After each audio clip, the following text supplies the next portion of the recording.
Everybody seated? Good afternoon or good evening to some of you online in Indonesia or Sri Lanka. Thank you so much for joining us today at the presentation of the results of PPROCE, sometimes pronounced as PPROCE, but I'll keep it to PPROCE, which is short for the pilot project Provenance Research on Objects of the Colonial Era, a collaboration between the National Museum of Wereldculturen, the Rijksmuseum Amsterdam, and the NIOD Instituut for War, Holocaust and Genocidestudies. Today we will present the results of this project here at the Museum Volkenkunde in Leiden in a hybrid session that also is being watched online in several countries. We are very happy to have so many interesting guests and speakers today. Although unfortunately, due to COVID-19, several people had to cancel last minute.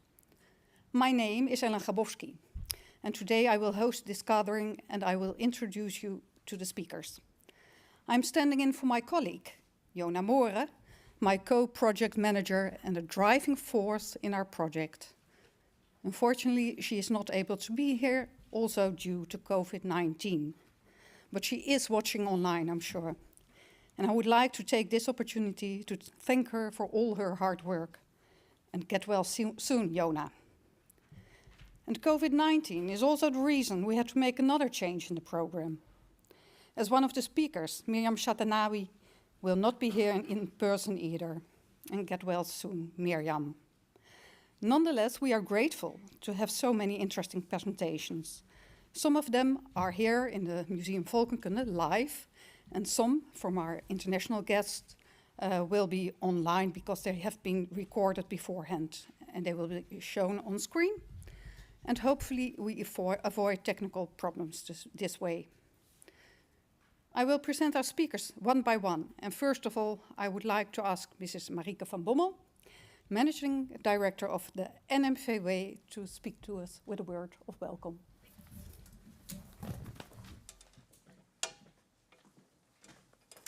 Ladies and gentlemen, staatssecretaris van Cultuur, Media, mevrouw Gunay Oesloe, Your Excellencies, colleagues, friends and representatives. Ik heet u van harte welkom. We are delighted to be able to welcome you all here today in the Volkenkunde Museum in Leiden to mark the launch, and one could also say symbolic end, of the PPROCE pilot project, Provenance Research on Objects of the Colonial Era. PPROCE, as we have come to know it, was a joint project of the Expertise Center of the NIOD Instituut of War, Holocaust and Genocidestudies, the Rijksmuseum Amsterdam, and the National Museum of Wereldculturen. As a collaboration, PPROCE demonstrates how strengths can be developed through sharing our common expertise nationally and internationally, and how research can allow us to renew our understanding of significance of collections emerging from the colonial context. We were delighted to have been part of an initiative that both emphasizes the potential of research and the importance of international collaboration with researchers from Indonesia and Sri Lanka.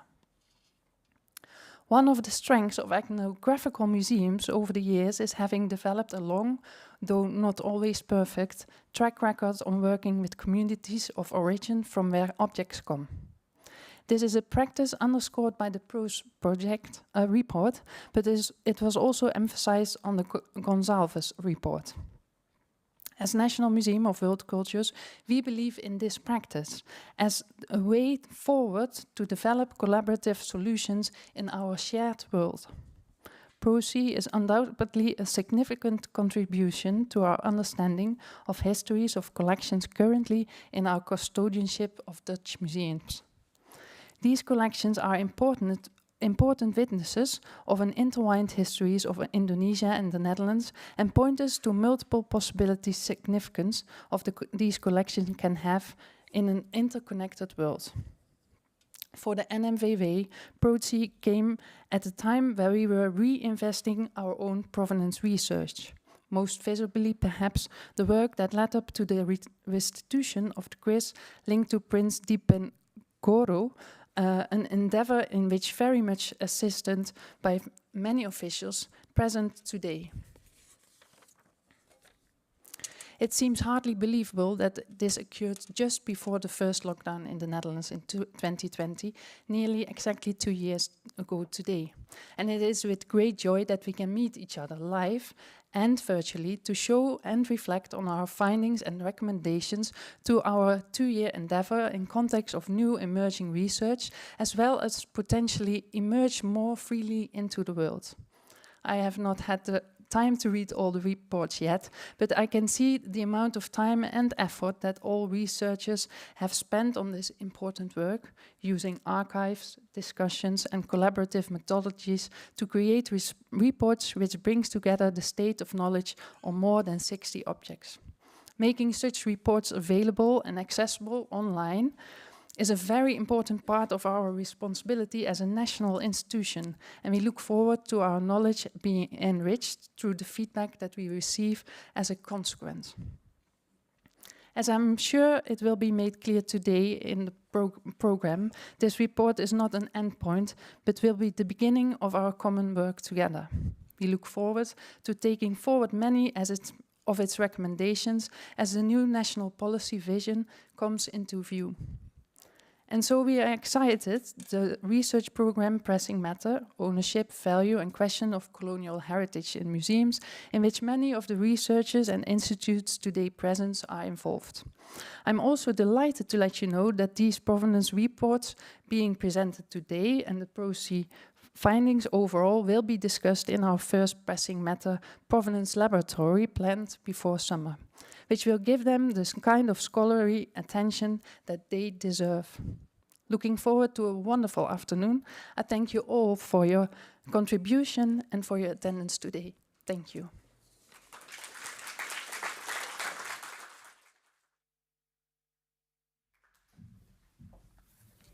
Thank you so much, Marieke van Bommel. Now, Professor Frank van Vree, Senior Researcher at the NIOD and a former director of the NIOD, and also chairman of the steering committee of PPROCE, would like to say a few words about the project. Frank, the floor is already yours. Okay, thank you, Ellen. And it's a bit typical for this kind of occasion that you get several introductions from different angles. As a chair of the steering committee acting on behalf of the 3 partners in this project, I would like to welcome you all here in Leiden and digitally in Indonesia, in Congo, in Sri Lanka, in the Netherlands and other places in the world. At this modest seminar on the occasion of the launching, or better, the official handover of the results of the pilot project Provenance Research on Objects of the Colonial Era. Originally, we planned to organize a bigger event, including workshops at location, with participants from Indonesia, from Sri Lanka and other countries. But a few months ago, we decided that this would be too risky, considering the continuing problems due to COVID-19, the pandemic that has left such a heavy mark on everything we have done in the last 2 years, including this project. Actually, this is the very first time that all people involved in the project from the Netherlands are physically together, apart from 2 colleagues that actually have indeed COVID-19 right now.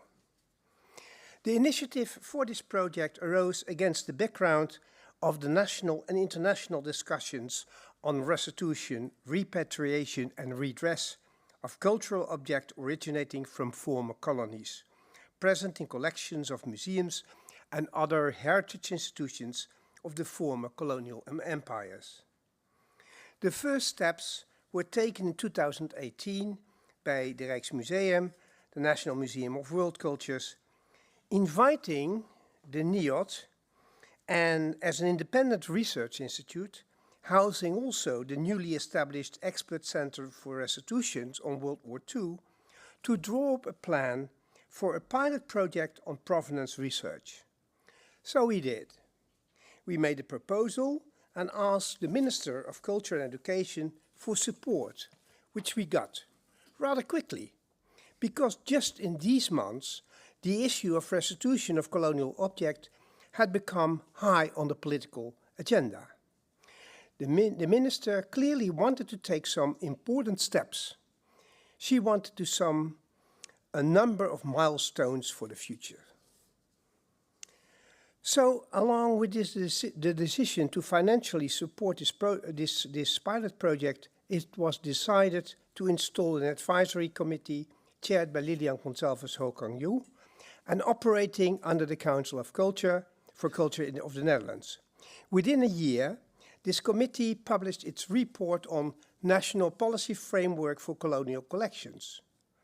Apart from the recommendation to collaborate with the formerly colonized nations, also in the field of provenance research, the Gonsalves Committee advised the establishment of an independent advisory committee to advise the Minister on restitution applications, as well as the establishment of a center of expertise on the provenance of colonial objects.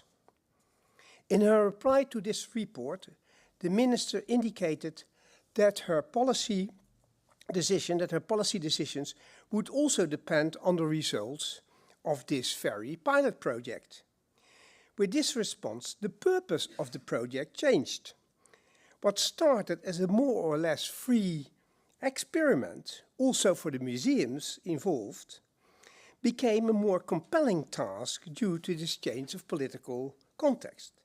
Not that we suffered from this, but these changing circumstances did have an impact on the nature of this report and the recommendations it contains.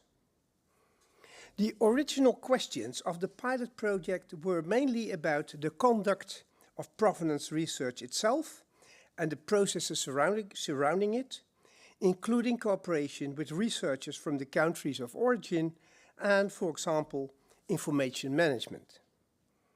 However, an important part of the report and its conclusion now directly address the current state of policy.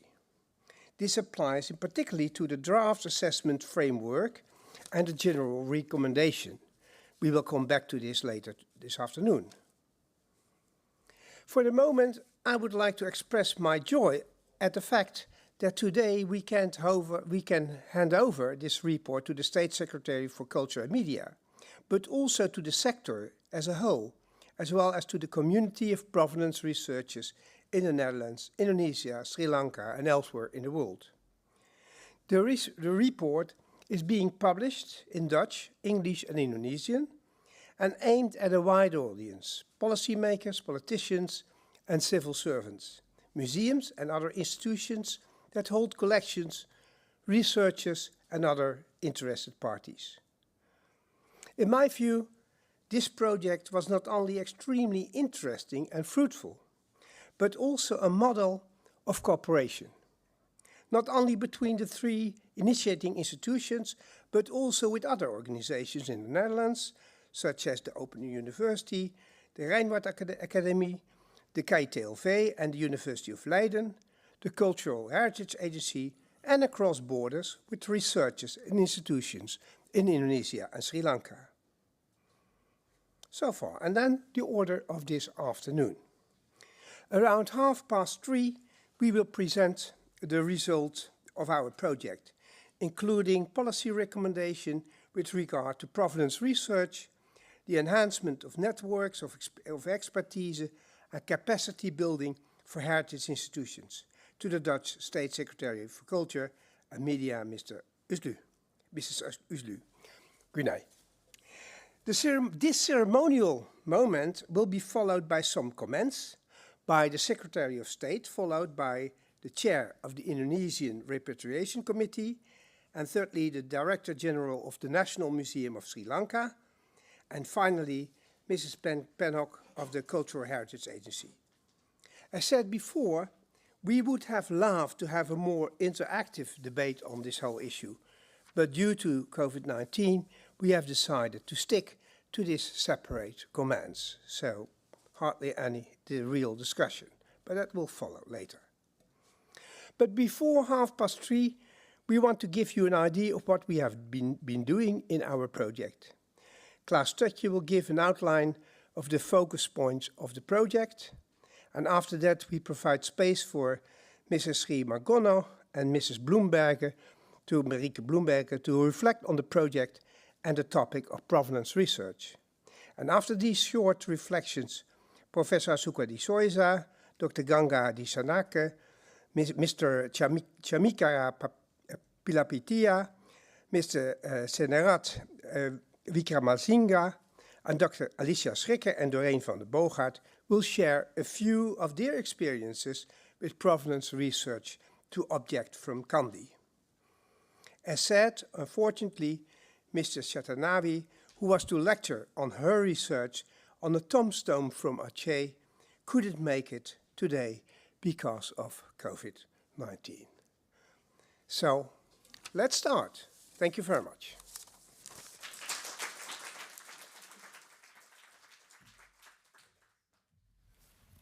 Thank you, Frank, for this introduction. I would like to invite my colleague Klaas Stutje to the stage now.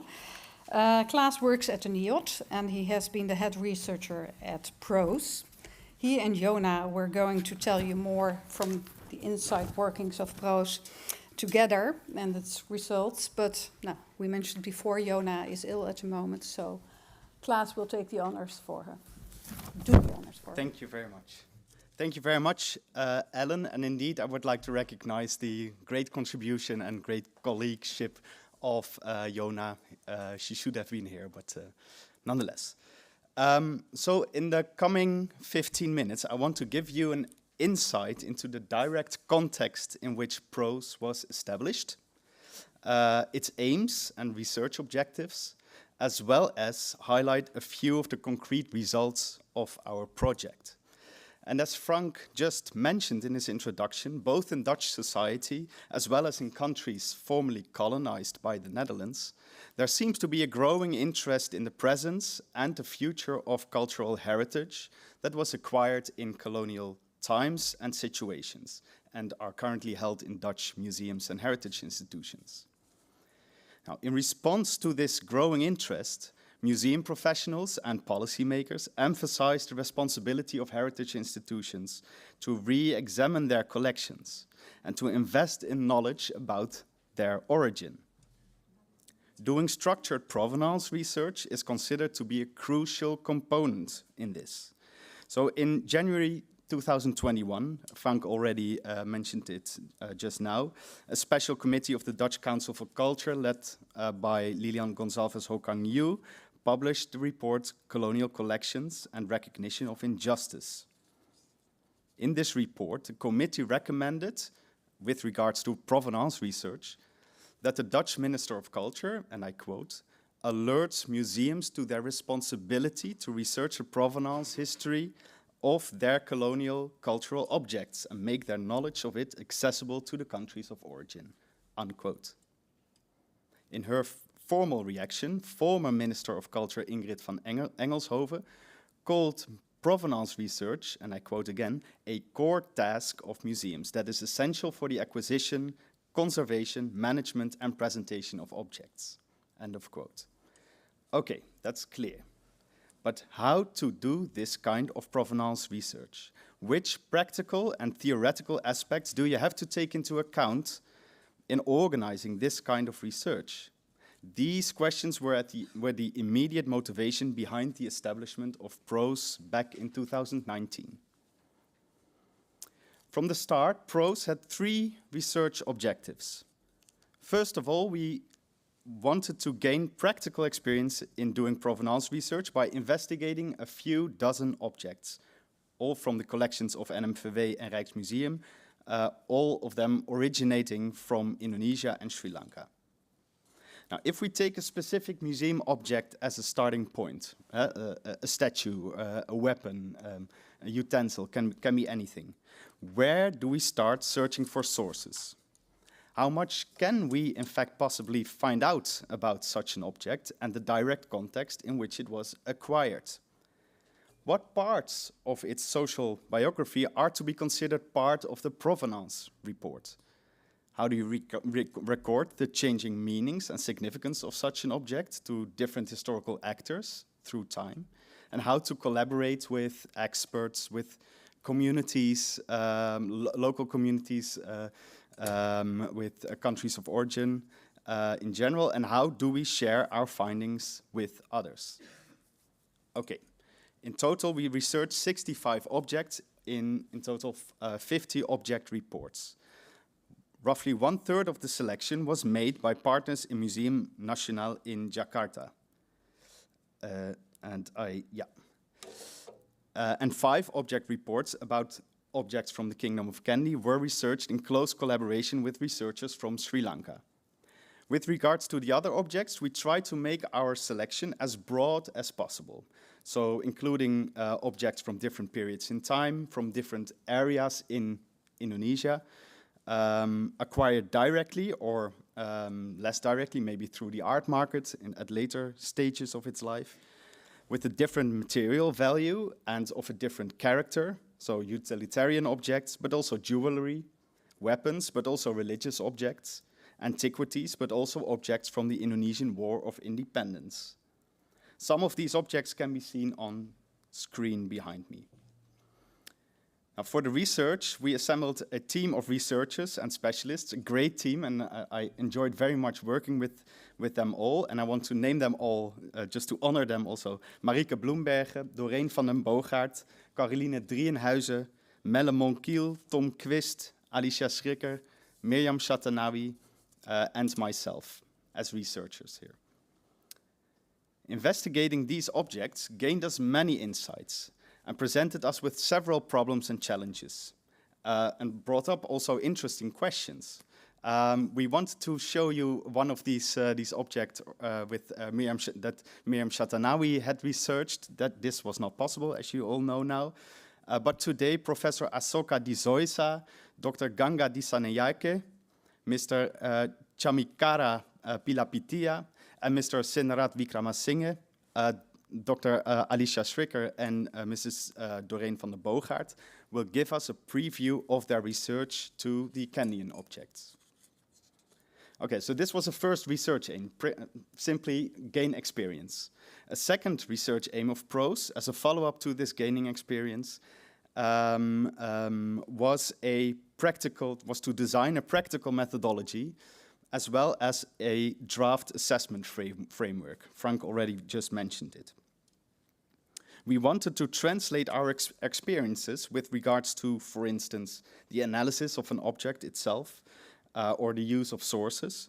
We wanted to translate this into practical instructions. They can serve, as we hope, as a starting point for future provenance researchers. And the results can be found in Chapter 3 of our final report that will be handed out at the end of this session and will be also downloadable online. The objective of the draft assessment framework, which is Chapter 4 in our report, was to provide a tool for a future advisory committee that has yet to be established to determine quality and comprehensiveness of provenance research. And of course, it can also serve as a tool for researchers. Furthermore, we familiarize the readers with a few of the theoretical discussions and backgrounds that play a role in this field.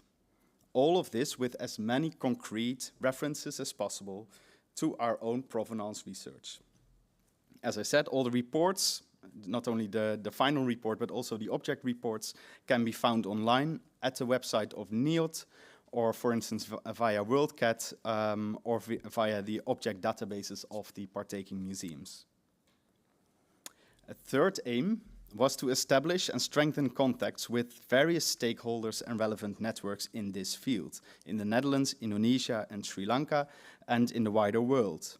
So with museum experts, academics, collectors, and of course also with experts and communities of engagement, communities of interest and policymakers in countries of origin.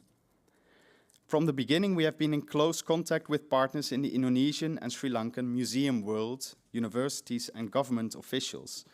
Unfortunately, the outbreak of the pandemic made it impossible to travel to Indonesia and Sri Lanka, which was otherwise a necessary thing to do, or to have people, to invite people here. And I think we must be honest, this negatively affected our ability, for instance, to get in touch with local communities or local networks of knowledge. An unexpected advantage, however, was the rapid integration of e-meetings and digital research panels. which enabled us to meet regularly, digitally, over a longer period of time. And I have the impression that initial differences in pace and in priorities kind of diminished over the course of this project, partly due to the availability of easily accessible routes of contact. Now, we are very happy to have a few of our partners today in our program, and we are, of course, looking forward to their reactions. To sum up, what are the concrete results and outcomes of our project? First of all, I would like to emphasize again that the solid foundation under our project are the 50 provenance reports, in which we investigate these 65 objects. These reports include quite famous objects or well-known objects. Think of the diamond of Banjarmasin or the cannon of Kandy, but also Achenese figurative drawings that, the picture that will be shown just after this one. An insignia from the Indonesian War of Independence, a panel of a tomb from Banda Aceh, but I also remember a korwar from Papua. Several krises were also researched that are currently held by NMVW. And among these reports is also quite a long working paper in which the history of 7 decades of Indonesian-Dutch restitution debate is re-examined. All these reports are open access available online. I already said it a few times, I believe. Secondly, we today present our report to the State Secretary of Culture and Media, the report that is available in Dutch, English, and Bahasa Indonesia. The report is intended for a diverse audience of provenance researchers, policymakers, heritage professionals, and other interested parties. Again, in the Netherlands, but also in other parts of the world. Part of this report, and these are basically the chapters, part of them are the recommendations and conclusions with regards to the institutional embedding of provenance research, which is chapter 5, and Frank van Vree will later on present these recommendations to the State Secretary. Another chapter is chapter 3, again about methodological tools and guidelines concerning conducting provenance research. Then we have the draft assessment framework for the assessment of research by a future advisory committee, which is chapter 4. We have a sketch of the backgrounds and principles of this pilot study, which is chapter 1, and a reflection on the theoretical and political dimensions of provenance research, which is chapter 2. Finally, we asked a number of people from the world of research and museums to reflect in short essays on the issues at heart of this project. And we are very happy that right after me, Mr. Sri Margono and Mrs. Marike Bloemberger want to share their reflections with us today. Thank you very much.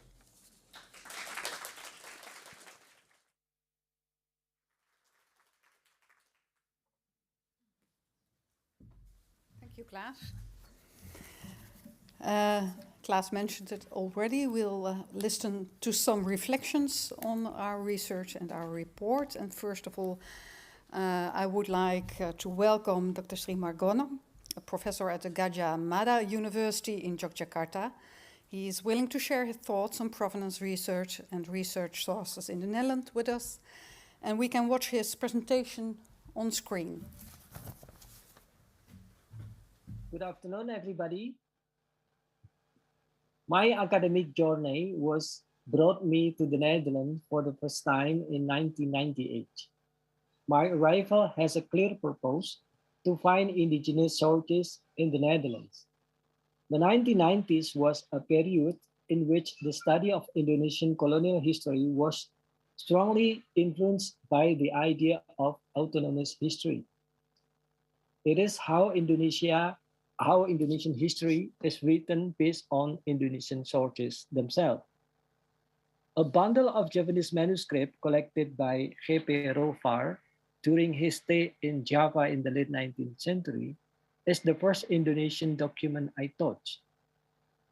It caught my attention because I had a great interest in writing the history of Java during the colonial period. This document are kept in the KITLV library in Leiden, and very well cared for. I was even allowed to copy entire documents. I believe that every Indonesian cultural object that is in the Netherlands has different reason of its arrival. And it is not only a question of colonialism, but also other reasons. In 2002, I started my study at Leiden University. I was part of a major academic project that has been initiated a year earlier by Leiden University in collaboration with the National Archive in The Hague as well as UNESCO. A program called Toward a New Age of Partnership. I never understood why this huge academic project involving scholars from Asia, Africa, and Europe was named so. It wasn't until I attended the 400th anniversary of the POC commemoration that I started to notice it a little. A word partnership seemed to refer to how the history of existence and the journey of the VOC, a Dutch multinational trade organization, is understood in the context of Nederlandocentrism historiography.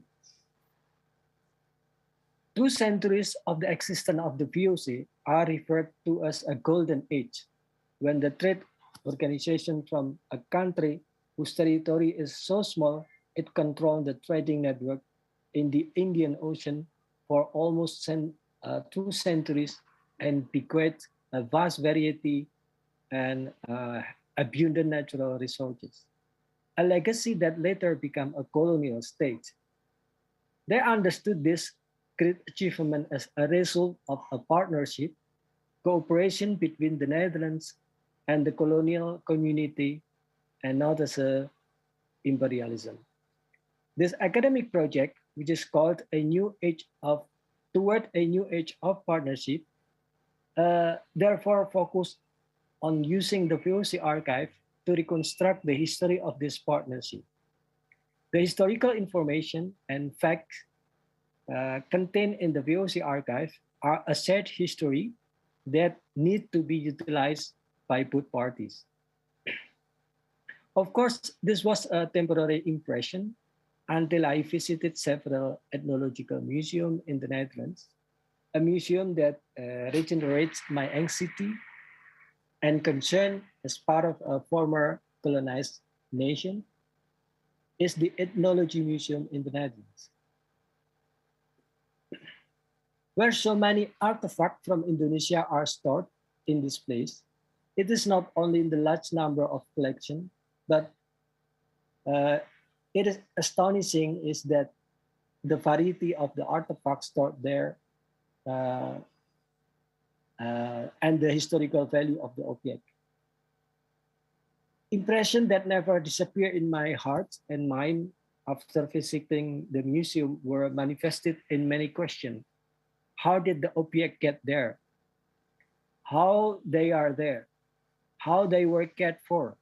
How many million euro has been generated from sale of museum ticket? How many books has been written on the artifact? It is possible that they could be brought back to Indonesia. And there are many more questions. Therefore, when the issue of restitution of colonial object is raised in public, I feel like déjà vu. What I stated above is a mixed subjective impression between being an academic, historian, and also an Indonesian nation that was once colonized. This impression will more or less affected my opinion, which is I will present below in relation to the discourse. I will start with a general view of the emergence of these ideas and ending it with providing ideas that might be taken into to these ideas to fruition. As a historian, I really welcomes the idea of restitution of colonial object. The main reason is that we are, as a nation of honor, have the right to own and care for it for our present and also future generation. The written should not consider whether the existence of the object in the Netherlands involves violence or not. All need to be considered in order to be returned to the country of origin. Restitution of colonial object as part of decolonization is not only a Dutch problem, but also Indonesian problem. For the Dutch, restitution is a good intention and will have a positive effect on the new generation of Dutch in seeing their past. Restitution will reduce the burden of history, the burden of generation who inherited history itself. For Indonesia, the restitution of historical objects can help build a new historiography based on the artifact that has been the missing link in Indonesian history. The existence of this historical object in the Netherlands is history in itself, but the two nations are wiser enough in seeing what has happened in the past. However, what is more important for Indonesia is that the decolonization of historiography cannot be carried out if the existing historical evidence cannot be found.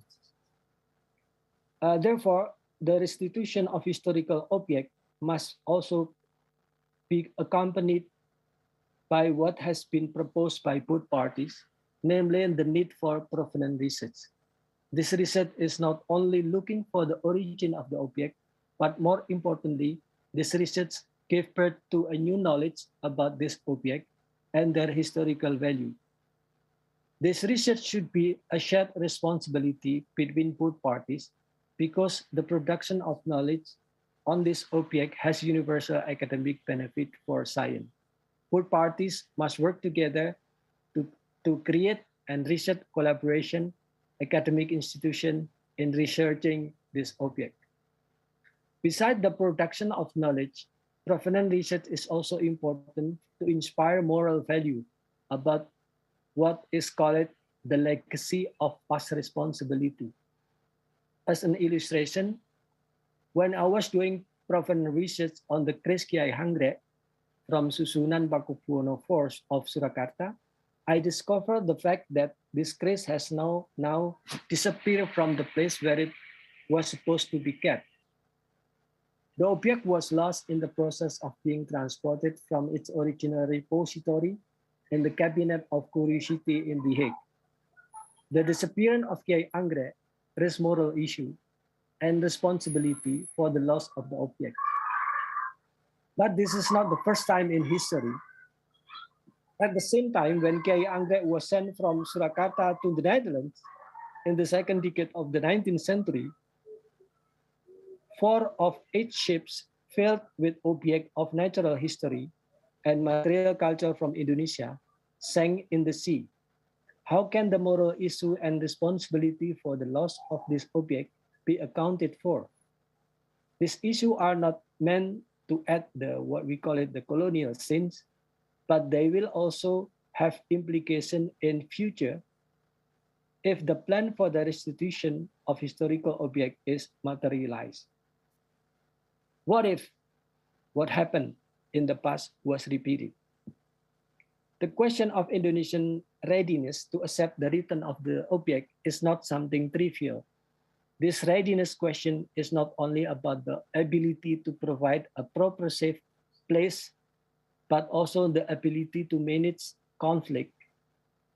If an individual or group arise who feel entitled to the returns object, the element of legality, property rights, and post-restitution conservation are issues that quite difficult to resolve. Therefore, Indonesia must anticipate this problem by using clear regulation that can have a legal force. Another issue that remains is the lack of clarity about the implementation of this restitution idea from the government of both parties. Clarity and certainty are needed so that the initial step and discourse that have that have taken up so much time and thoughts from the academic and the public are not in vain. Finally, I would like to suggest that the implementation of this idea will change the new scheme of academic, scientific, and cultural cooperation between the two countries in the future. In this collaboration, Indonesia will play a more role as a host for the objects that have been returned. Indonesia's ability and commitment as a host in the future cooperation needs to be addressed for the Indonesian side. This concerns not only services for the researcher from both countries, but also from other countries. Thank you very much.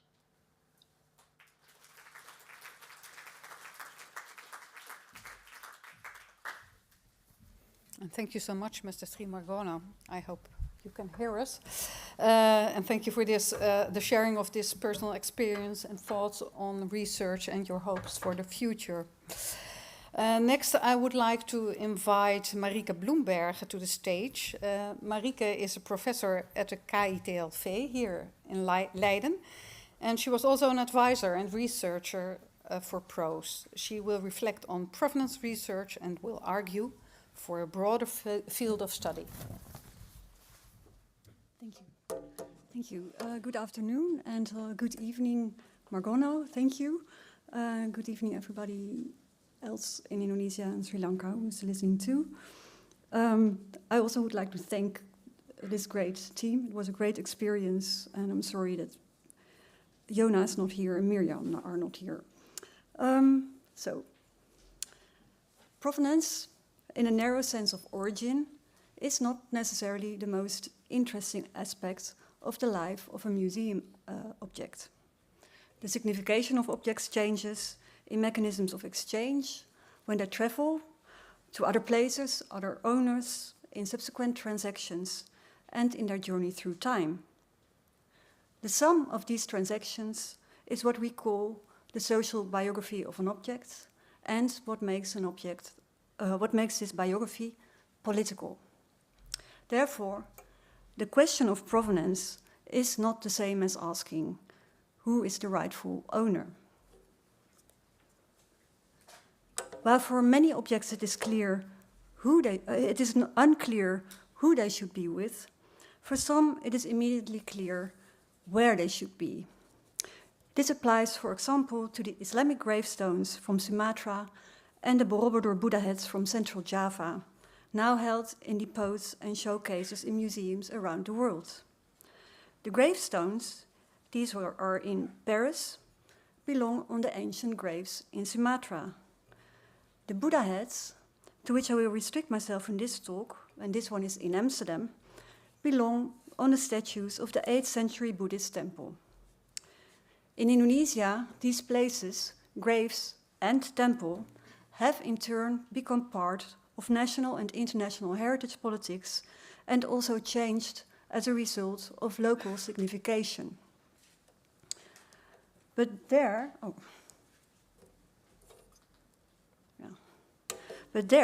at Borobudur, the Buddha heads could have continued to play a part in local practices of care, memory creation, and changing significations of that place. Their removal in the context of colonial power structures and their disappearance into museum showcases and depots as spiritual Asian art should be seen as an injustice and epistemic violence. This is not necessarily a new idea. PROCE itself is a result of the discussion on this subject. Provenance research encompasses not only the question of origin, but also the social political biography of an object.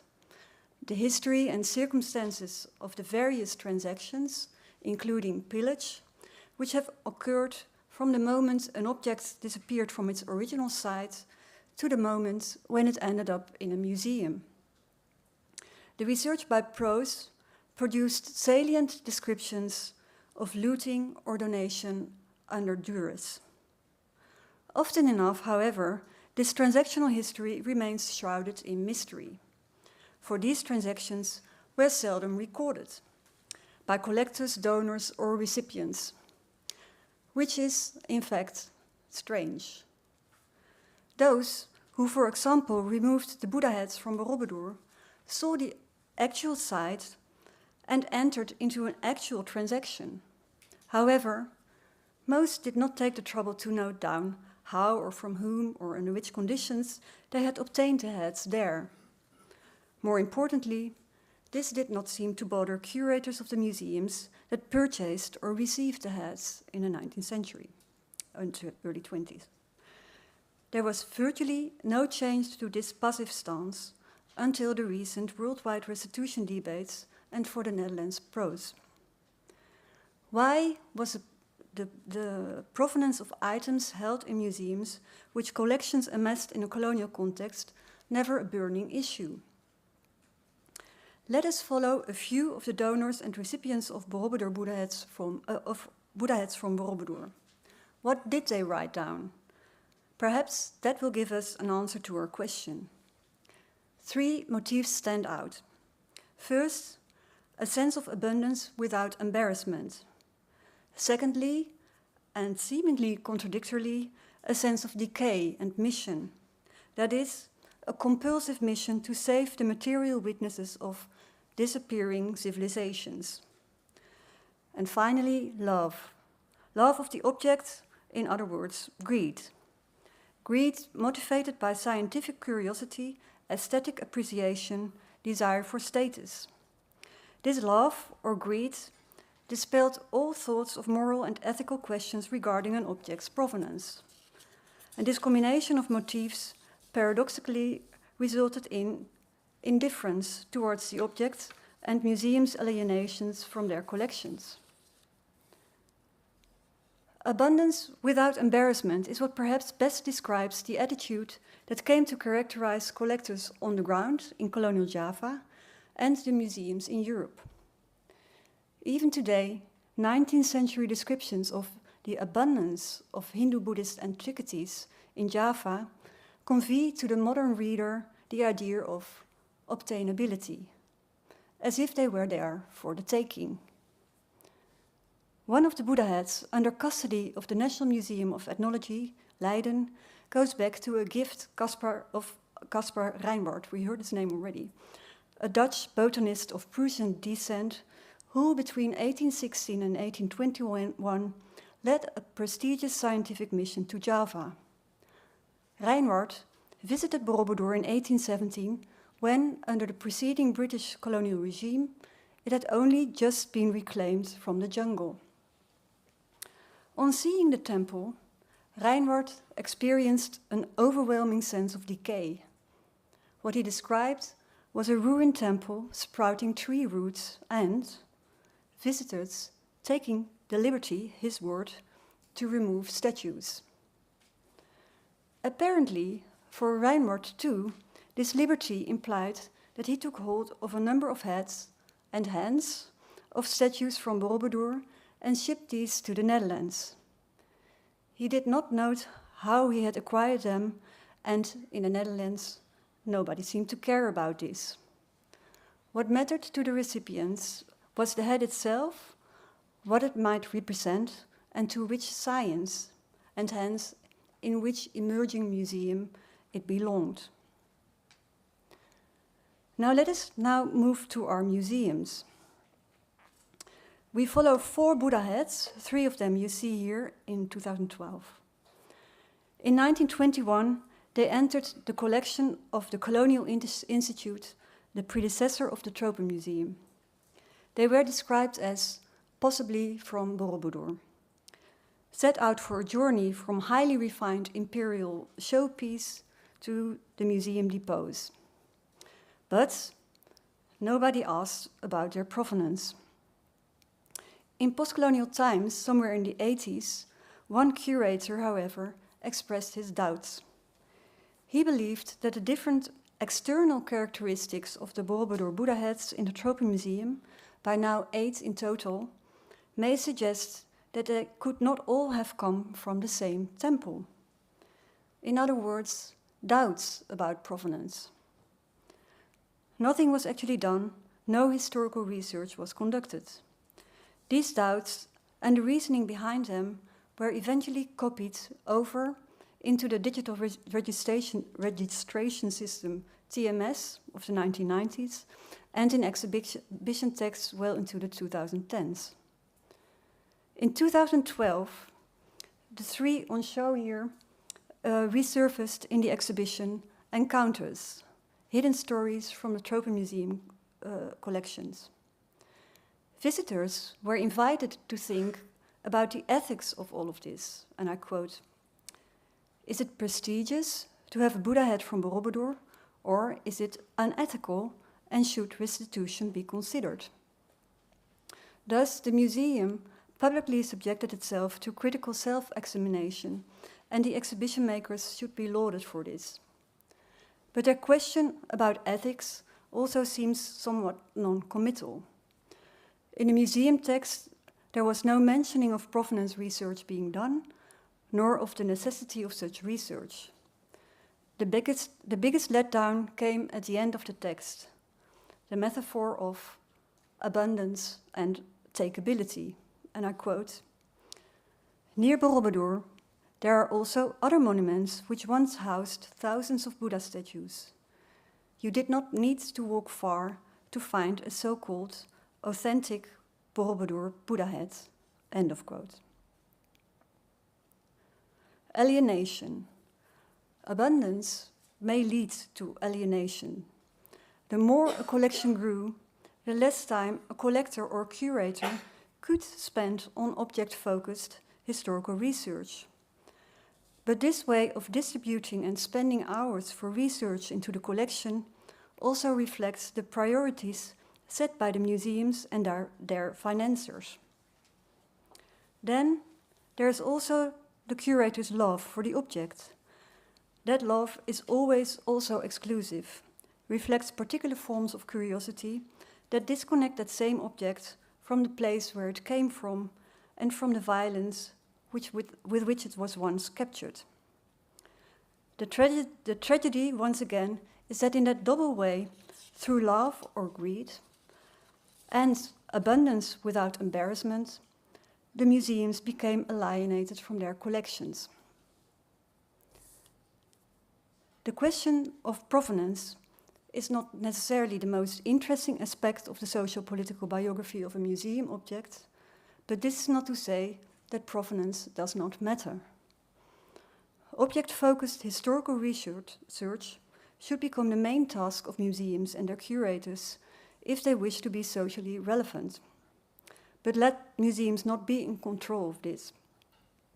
Let them be generous in giving access to their archives and providing research space in permanent reading rooms for students and outside researchers of every kind, so that the objects can tell stories about their lush lives of global, local, and colonial dimensions that they hold within them, wherever and to whomever, so that we can ask questions like, what makes these histories colonial and what not?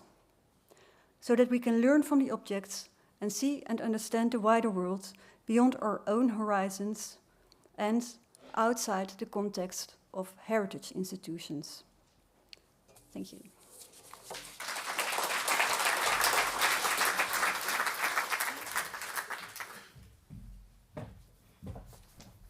Thank you, Marike, for your reflection. This will be our last session before the break, the coffee break, at 3. And it will be moderated by Alicia Schrikker, who is here in Leiden, and by Doreen van den Boogaard, who you will see online. They were both researchers for PROCE. And for this occasion, they spoke with Professor Asuka Disosa, Ganga Disenayaka, Chamikra Pilebhatia, and Senerat Vikramasinghe about research into the Sri Lankan objects currently in the Rijksmuseum Amsterdam.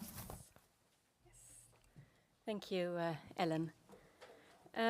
Yes, so while the larger part of the objects researched in PPROCE came from Indonesia, we also researched these 6 objects from Sri Lanka.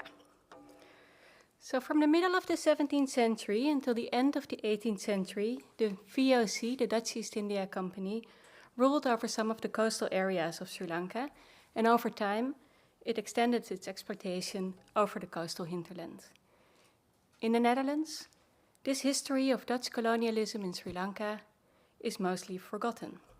However, Dutch museums, archives, and libraries keep a large number of Sri Lankan items which arrived in the Dutch Republic, in the Netherlands, during the days of the VOC. So for PPROCE, we looked specifically at this set of 6 objects. You just see them here behind me. We see at the bottom 2 kastane, or sabres, one of solid gold and one of silver. We see on the left a gold-mounted knife, a pihia, with a crystal hilt. In the middle, we see 2 large guns. And when I say large, I mean large. They're huge, they're taller than me. We see, of course, the small gold and silver decorated cannon from Kandy, the object that might be most familiar to you. After all, most of you will remember when, in 2019, Martine Gosselink initiated new research into the cannon's history. It drew a lot of attention in the media. So these objects are now part of the regular exhibition in the Rijksmuseum, and they are presented together in one showcase. And these days, the information panel informs visitors that these objects were part of the spoils of war between Kandy and the Dutch between 1762 and 1766. Now, for those of you who are not familiar with Sri Lankan history, which I'm afraid might be many, this kingdom of Kandy was, from the 17th century onwards, the main center of power on the island. It was a Buddhist kingdom that absorbed a range of cosmopolitan influences from South and Southeast Asia, as well as from Europe. The Kandy and Dutch War between 1762 and 1766 is well described in Sri Lankan and Dutch manuscripts of the time. The Chula Vamsa, the main chronicle for this period, tells us of the ruthless violence and destruction which the Dutch caused when they occupied the palace and town in 1765. It also tells us about the violation of the Kandian sacred objects. The Dutch records, too, paint a vivid image about how the palace was looted after the siege by soldiers and officers alike. So I hear you think, if these 6 objects are already said to be part of the spoils of this war, why would they need to be researched? This is actually a question which I also asked myself when I started this research for PPROCE, or when I was asked to do this research for PPROCE last year. But then I must tell you that once I, together with Doreen, who's sitting over there, when we actually dived into the matter, we came across so many inconsistencies in the knowledge that had been gathered about these objects in the past. And we found that many questions had been left unanswered. So each of these objects puzzled us in different ways. And together with our colleagues from Sri Lanka and elsewhere, we managed to reconstruct large parts of the histories of these objects. So all this resulted in very extensive reports, was already mentioned, which you can download from the website. And it's impossible really to discuss all our findings here in just those 30 minutes that are allotted to us. So instead, during the remainder of this presentation, I will just touch upon a number of findings. While my colleagues from Sri Lanka, it was already announced, will also inform you about their visions on the research and the results through the short interviews that we held with them over Zoom in the past days. So I will start with the cannon. It's the eye-catcher, right, in the Rijksmuseum. So the history of the cannon seemed clear-cut when we started out. But yes, the more we looked at the cannon and its history in detail, the more questions emerged. See here some of the elegant engravings in detail on the cannon. What I first saw when I looked at them, on the left, was a tree with a bird and a deer. And when I looked at the figure at the right, I thought I saw an angel. But then, when we looked at these engravings together, the tree turned out to be a traditional kalpafruxia, a wish-conferring tree. The mammal in the tree, at the center, turned out to be a giant squirrel, endemic to the region. The angel was a narilata, or plant woman, a very common motif in Candian art at the time. You find her on ivory boxes and frescoes. But here, she has a curious shape. The two wings, in particular, disclose to us the influence of European art on Kandy. So we now know, now that we've done the research, that the Candian gold and silver decoration was added to the canon at a later moment, and that the canon was originally cast with much plainer, though still elegant, decoration. It was originally cast in bronze only. Thanks to the discovery of two related and very similar canons at Windsor Castle, we were able to reconstruct how and approximately where and when the canon was first cast in the 17th century, and we think it was probably casted as a gift or at the order of the King of Kandy. As a gift for the King of Kandy or at this order. So it turned out that the canon had had a life before the gold and silver decoration was added. The analysis of the inscription further helped us contextualize the rich decoration that had been added as a gift to the King of Kandy later in the 18th century. And an archival evidence at the bottom from the VOC records informed us that the decorated canon, so with all the silver and gold, was one of two that were displayed in front of the audience hall of the King of Kandy in 1749. On the basis of this and other evidence, we could finally dismiss the old theory that the canon had been a gift to the Dutch in 1745. Furthermore, we could also now more firmly establish that the canon described in the historic records as looted from the palace was indeed one and the same as Leeuwke's canon that is now on display at the museum. So I said I'm only giving a few highlights here of the results of our research, but there's so much more to tell. The report is 59 pages long, so it might take a bit of read for you. Doreen van den Boogaard, she's sitting there, with whom I conducted the archival research, spoke with our colleagues from Sri Lanka. They were already mentioned, Ganga Dissanayake and Asoka de Soisa. She spoke with them about their contributions and experience during the research. And I hope that the film can start. Very warm welcome to you, Professor Asoka de Soisa, and also to Dr. Ganga Dissanayake. It has been 3 years ago that we met for the first time during a lecture on the topic that we gathered about around today, provenance research to colonial objects. That was organized by the University of Kelaniya that you both are affiliated with in Colombo. It has been a very good working together this last year that we actually worked on the same topic, provenance research to a specific object, the Kenyan canon in the Rijksmuseum Amsterdam, also known as Leeuwke's canon.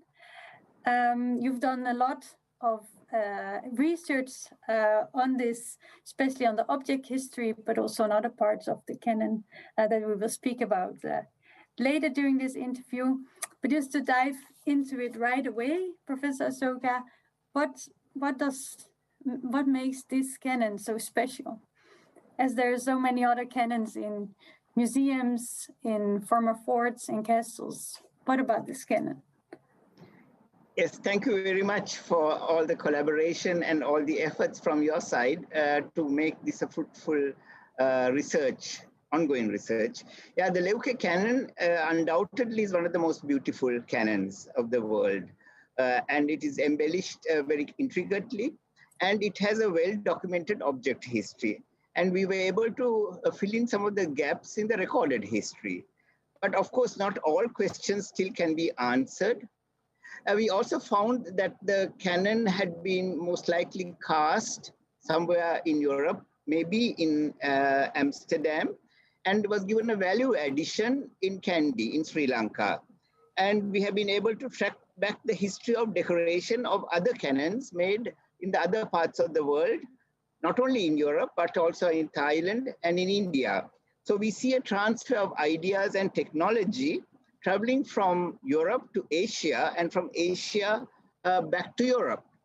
So this is a time where the 18th century was a time of a lot of war, and canons were being gifted at this time.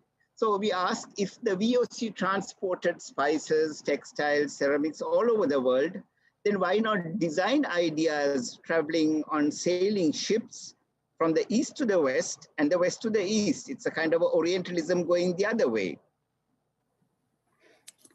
Thank you, Professor Soka. And also you, Dr. Ganga, you've also done a lot of research on this canon. Can you elaborate a bit on the findings, on your new findings?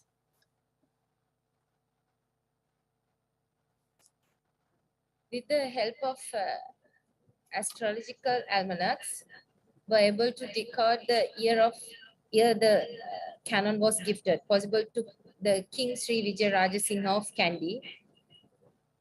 Also identify which Leuke Disawa is mentioned on the canon and locate the gift in the context of Dutch-Kandian diplomacy in 1745. That was a lot of family history not written and published. I was able to trace the history of some designs of this very early period because we have very little evidence of designs of the time. Most designs date back to 1755 and later. I was compared the inscription on the canon, the statement made with other adulterary inscription like Sannas, written on copper from that time and cleared some doubts. Thank you very much for your answer, but especially also for your research and for the way you enlightened us on specific parts on the canon, like the decoration and the inscription. So during this project, there has been a lot of collaboration between researchers in the Netherlands, UK, and Colombo, of course. So Professor Soka, what do you think? Does this kind of collaborative research, how does that help us to understand colonial history better? Does it help us to understand colonial history better? Yes, of course, colonial history is also not only read in history books or any kind of old research. It is also time consuming, and we are looking at object history. And when we began this project and Martin came to Colombo, we didn't know about this canon at all. And we are no experts on cannons or weapons. We are art historians. So we had to look for the prototype of this canon, and we discovered it most likely in Western Europe. And Ari Papo from Amsterdam and Ruth and Kay from UK gave us very valuable information of comparing other cannons with similar decorations and with similar technology. So this has been like 4 or 5 persons working very closely with each other, many Zoom meetings and reports going up and down. So I think we have learned something about colonial history, which we would like to share in future. One of the brief shining moments of this research is that cannons have been part of the diplomatic objects. They have been gifted to people whom they wanted to have good relationships. So I think we have to see the canon as part of making friends and also establishing contact over the years. Yeah, we look very much forward to see new things coming as well in that. So finally, Dr. Ganga, did you also face any challenge during conducting the research? And can you tell us more about that? We were very fortunate to be able to see the canon when we were in Leiden for a conference 2019. Jan Johan guided around the collection at Rijksmuseum. We also conduct a survey of ivory objects of Sri Lankan origin on that tour from Amsterdam to Paris. But during COVID-19, our movements were restricted, but Doreen was able to provide us with excellent images of this canon and other canons. Also sent us valuable literature online. We had many discussions with both Alicia and Doreen, so we never felt locked up during our research due to the pandemic. Thank you for your support. Thank you as well. We also did not feel locked up, and we're very thankful that we could spend these online meetings with you and also hear a lot about your knowledge. And thank you for sharing that with us. Okay. Yes, it's a pity that I cannot be here now. It would have been even greater if we could have had a live conversation, but it's nice to see them back on screen. Collaboration and interdisciplinary research was key, I think, to the results. And both Ganga and Asoka attest to that here. It was absolutely fascinating to find that the canon embodied this global historical trends in terms of canon diplomacy, as Asoka calls it, as well as this very local political history that Ganga has highlighted. Besides, of course, that colonial history that we were already familiar with. We now know what we see when we look at the canon. So, this was also the case with the other objects. And we're looking here at the golden and the silver kastane. The archival evidence regarding the kastane was somewhat scattered, and we actually encountered very serious archival gaps, a problem that Marike already referred to. We know that these objects arrived in the collection of Stadhouder William V before 1795, but it is unclear when they arrived, exactly when they arrived. For the golden kastane and also the golden pihia or knife, which is not on this slide, we did find evidence that they were probably among the spoils of the Dutch-Kenyan War. But they were not sent to the Dutch Republic together with the canon, as had previously been assumed. But then, regardless of this exact route into the collection, the art historical and material analysis helped us identify the royal provenance of the objects. Again, the details mattered here. So when we zoom in to the golden kastane, we not only see the flickering diamonds, 120, but we also see the motifs and figures. On the left here, we see a detail of the knuckle guard of the golden kastane with different figures, including seating at the front, like this, Sri Lakshmi, the goddess of prosperity. In the next Zoom interview that we recorded yesterday only, Senarat Wickramasinghe from the Colombo National Museum explained how he has analyzed and interpreted the history of the golden kastane. Please. So, Mr. Senarat, you are an expert on Sri Lankan arms, and you've written a very important book on kastane, knives and daggers from Sri Lanka. And I brought it with me to show it to the audience here as well. Yes. Yes. So, you actually knew a lot already about kastane, but in which way did the PPROCE research lead to new insights regarding the two kastane and the pihia from the Rijksmuseum? Yes, Alicia. During the project, we analyzed the golden and silver contents of the objects. The hilt of the golden kastane turned out to be of solid gold, which make it a unique object and confirmed to us that it was formerly owned by a Canadian king. We also found description of the golden sword in the archives of the VOC.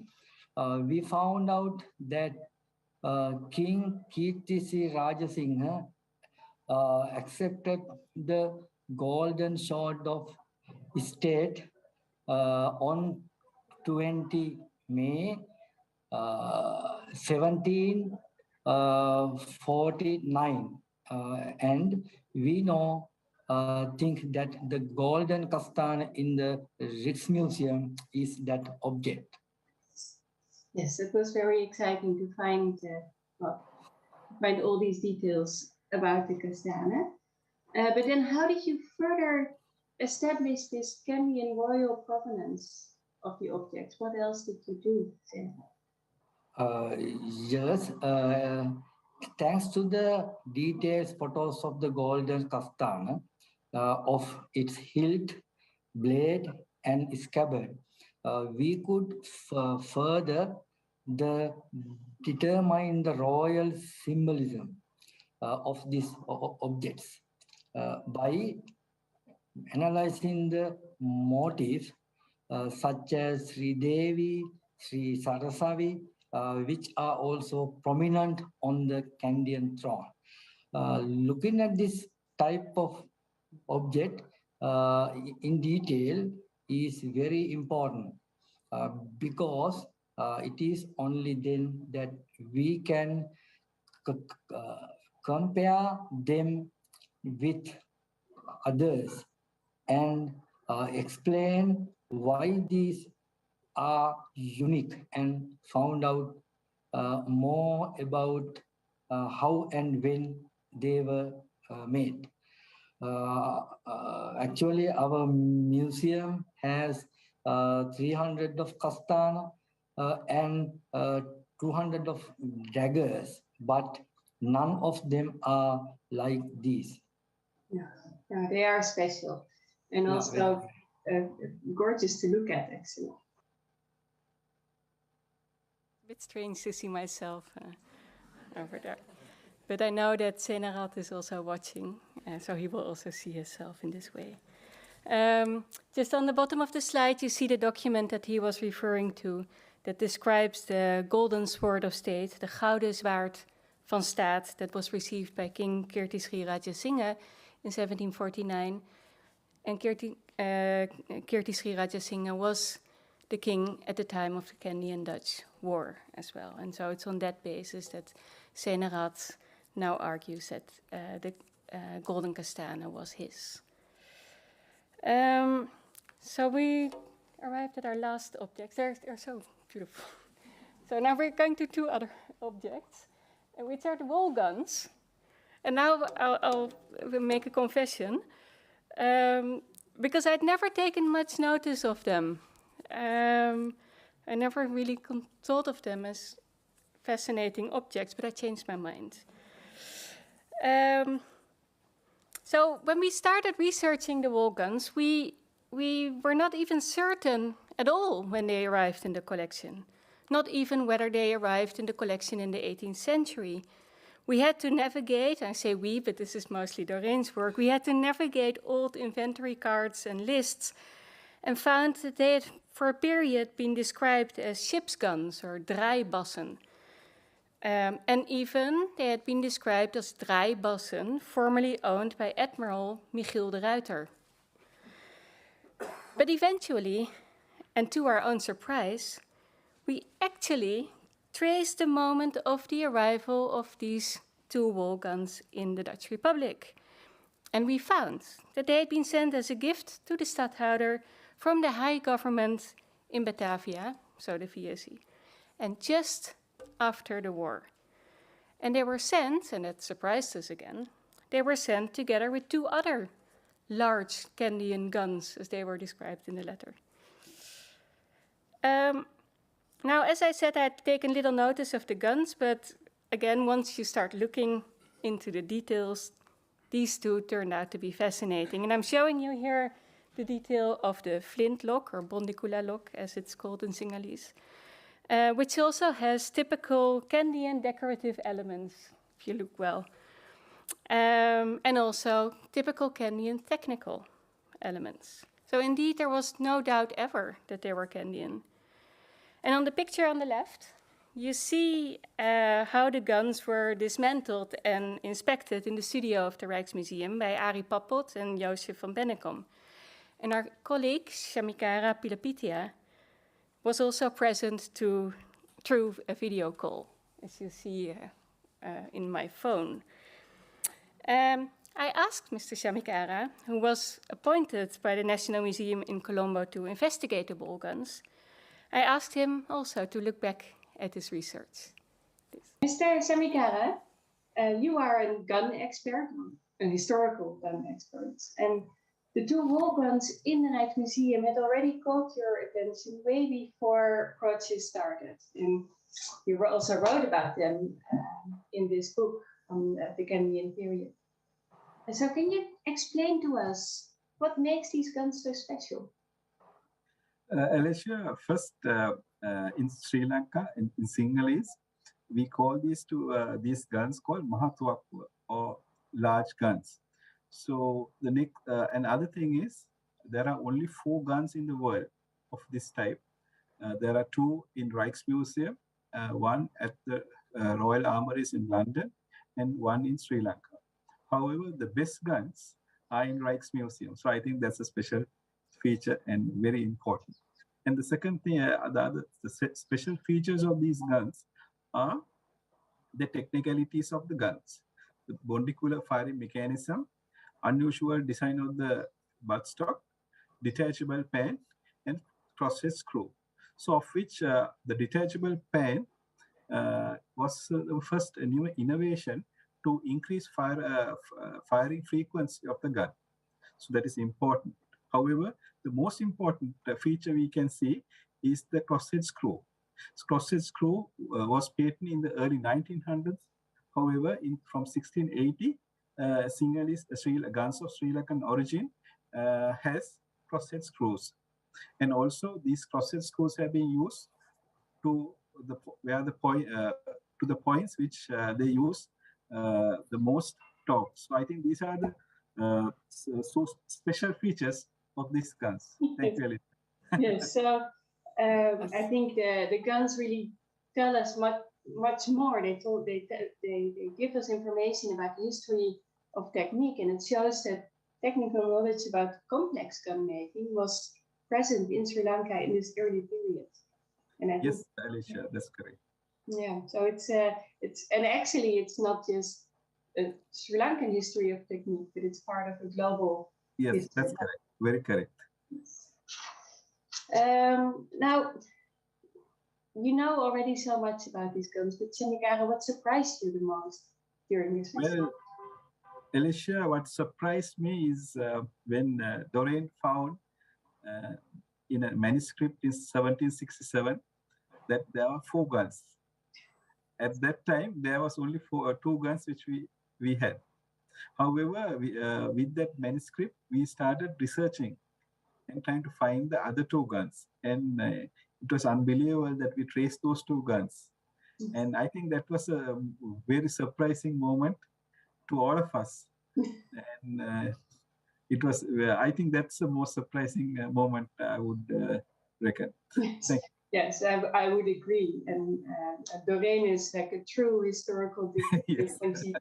It goes through the archives. And also, we were really thrilled when we could locate them in the collection of the Rijksmuseum. Yes. So my final question to both of you is, what was the most inspiring moment during the research? Mr. Senahov. Yes, it was very special that Rijksmuseum Science and Conservation Department took the time to do the material analysis. We know the exact gold and silver contact of those objects. And we now also know the provenance of the rubies.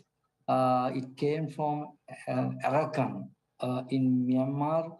This makes sense because the contact between Arakan and Kandyan Kingdom were very strong at the time.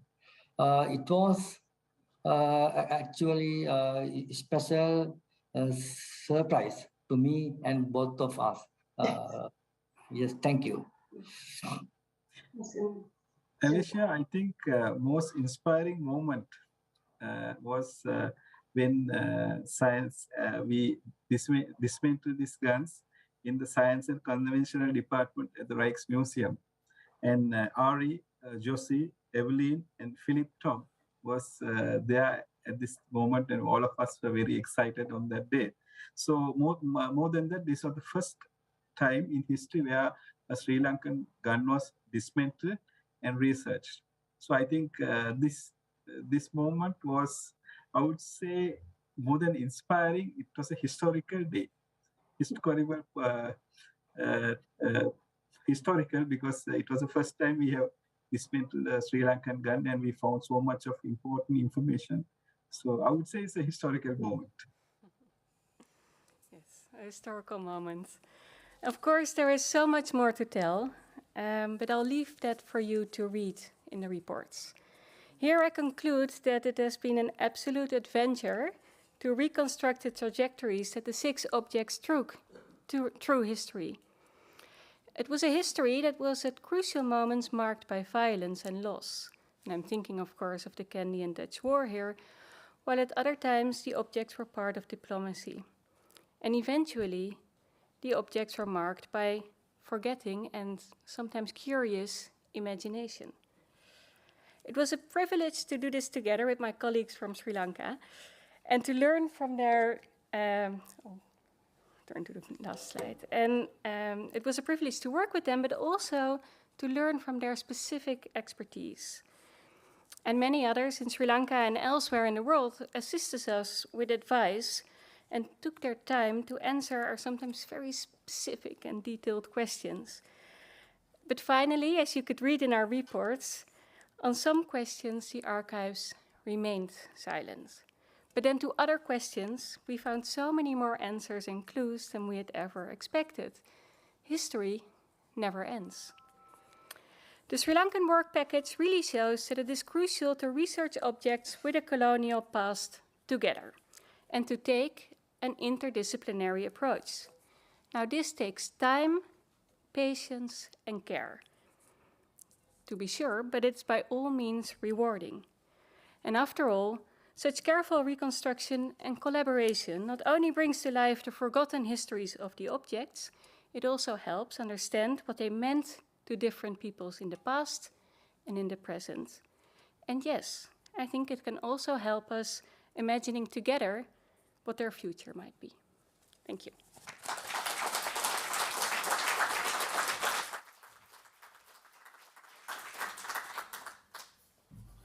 Thank you, Alicia. Thank you, Doreen. I'm sorry I didn't see you immediately.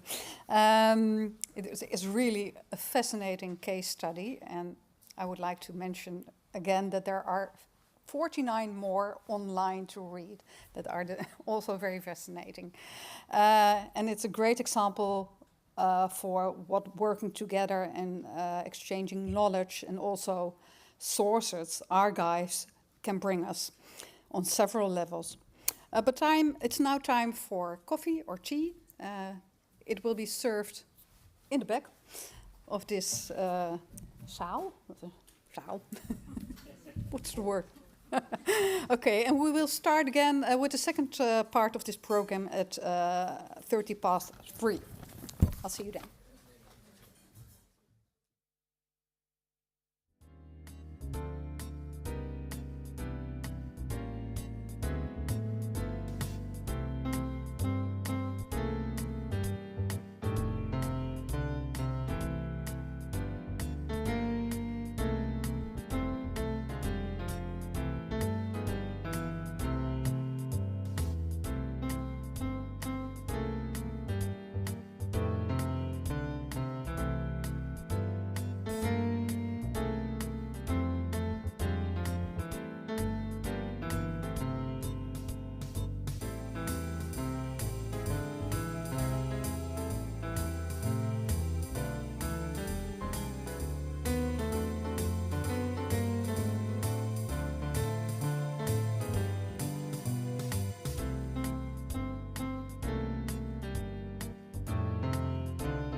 Is hij uit?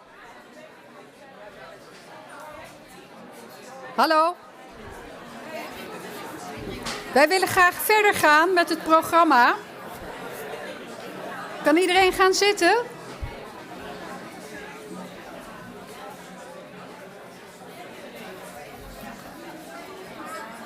Please take your seats again.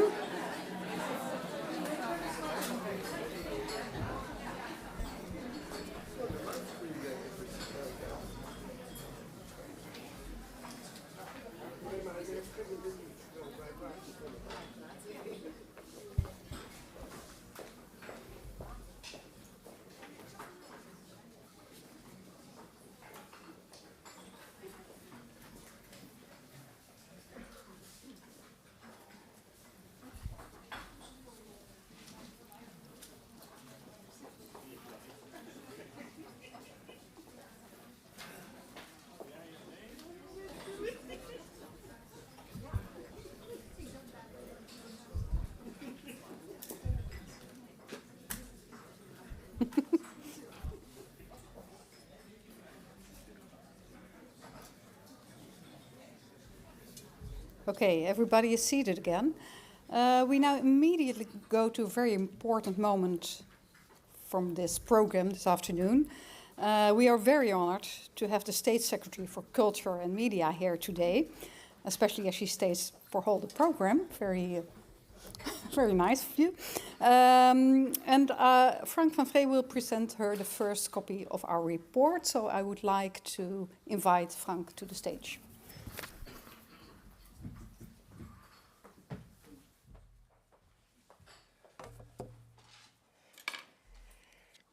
So it's the great moment, the big moment to hand over the report to the State Secretary. But before doing so, I would like to highlight some of the report's key conclusions. But before I do, I would like to add a more personal note to this occasion. I hope you will forgive me. First of all, this is my last official act, not only as a chairman of the steering committee, but also as the now resigned director of the NIOD. This pilot project on provenance research was one of the 3 projects I was to complete, the second last being the research program on the use of extreme violence by the Dutch army in the Indonesian War of Independence exactly 1 month ago. So secondly, it's a special and happy combination of circumstances that I may present this report to Günay Üzdü as State Secretary of Culture and Media. We happen to know each other for a long time. In fact, I was supervisor of her dissertation, which dealt with a history that comes close to today's topic: heritage and cultural identity, and the large-scale looting of archaeological objects from the Ottoman Empire in the late 19th century. I was a supervisor, but we have become good friends as well. So it's really a delight that my last official act today is to present this report to her, to you, Günay. In general, the report addresses 4 major issues, as Klaas Stutje already extensively set out. First, the nature and purposes of provenance research and its theoretical aspects, a theme which is elaborated in the main text of the report, as well as in a number of essays. 2 of them have been presented before the break by Mr. Morgano and Mrs. Marieke Bloemberger. The report raises questions how provenance research, in collaboration with researchers from countries of origin, can evolve into a fruitful and productive way of reaching, as is called, a common understanding in the present and the future. Secondly, the second major issue of the report addresses the question of how provenance research may be conducted, how objects may be selected and researched, what questions may be posed, leading up to an elaborated set of methodological recommendations. Klaas Tutje has given an extensive impression of this part of the report. Thirdly, the report provides a draft assessment framework, or in proper Dutch, een conceptbeoordelingskader. This framework can be used as a tool for an independent assessment committee to be established by the government, whose purpose will be to facilitate future restitution applications from countries of origin and to advise the Ministry on restitution issues. The draft assessment framework may also be used to provenance researchers and heritage management institutions wishing to assess the completeness of their own provenance work. The fourth and last issue, part of the report contains a number of urgent recommendations with regard to, firstly, the cooperation with researchers and heritage institutions in countries of origin, and secondly, the policy with regard to provenance research, particularly the question of how to ensure knowledge creation in this area. And it is this last issue I would like to dwell on right now, very briefly.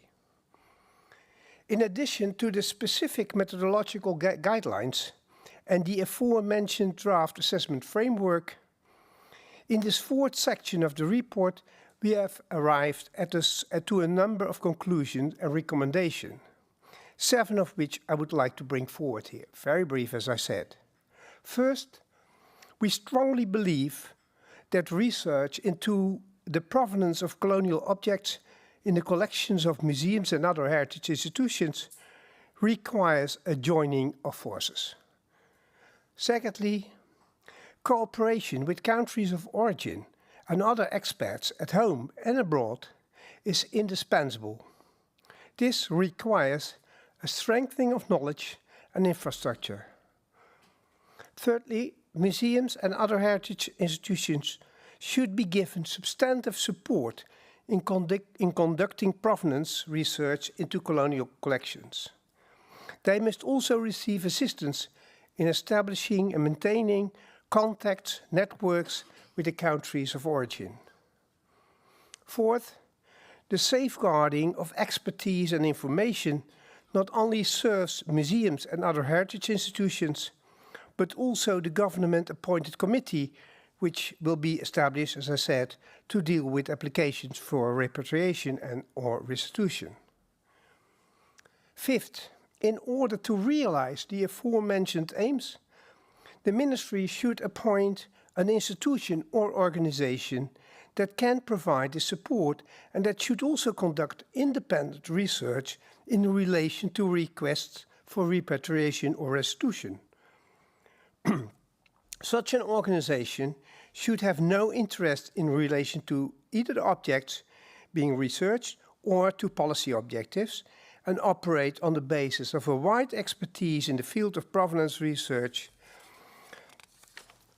as well as an extensive network of organizations and individuals in the Netherlands and regions of origin of such objects, in particular the former Dutch colonies. 6, besides this, we recommend a diplomatic political framework should be designed both to deal with restitution and repatriation issues and to shape the cooperation in the research.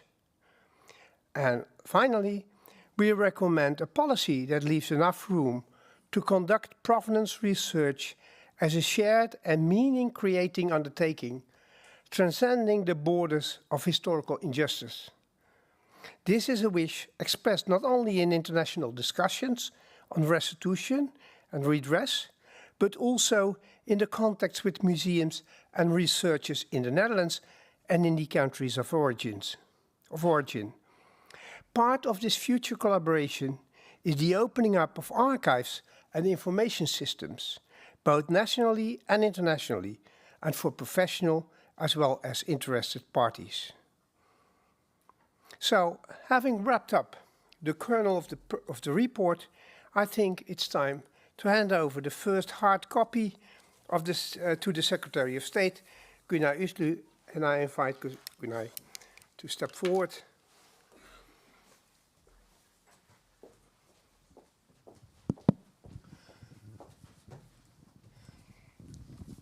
Okay, Gunay, I hope that this will help you to develop a sound policy for future policy for restitution.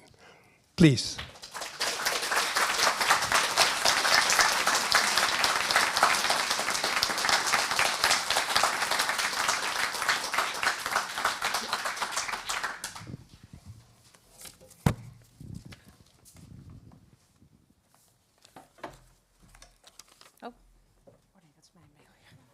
Ja, neem mijn bril mee. Ik denk, Frankje, neem mijn bril mee. Zo.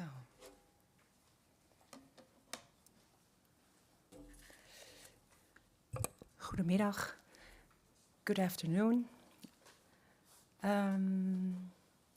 First of all, thank you for this report on a complex and sensitive issue, for which we need new and improved ways to deal with. I would like to start by expressing my admiration for the dedication and determination of the researchers. Your work is utmost importance. Before I became a state secretary, I worked as a researcher specialized in heritage studies and museum studies. It is therefore a great honor for me to get my work started on this topic from my new perspective and responsibility. On a personal level, it is quite special to receive this report out of the hands of Professor Dr. Frank van Vree, once my teacher and supervisor. As a cultural historian, I know it's important to explore and examine history from all possible perspectives. It is of great meaning to continue to reflect on our past. Research is key. To be able to do that,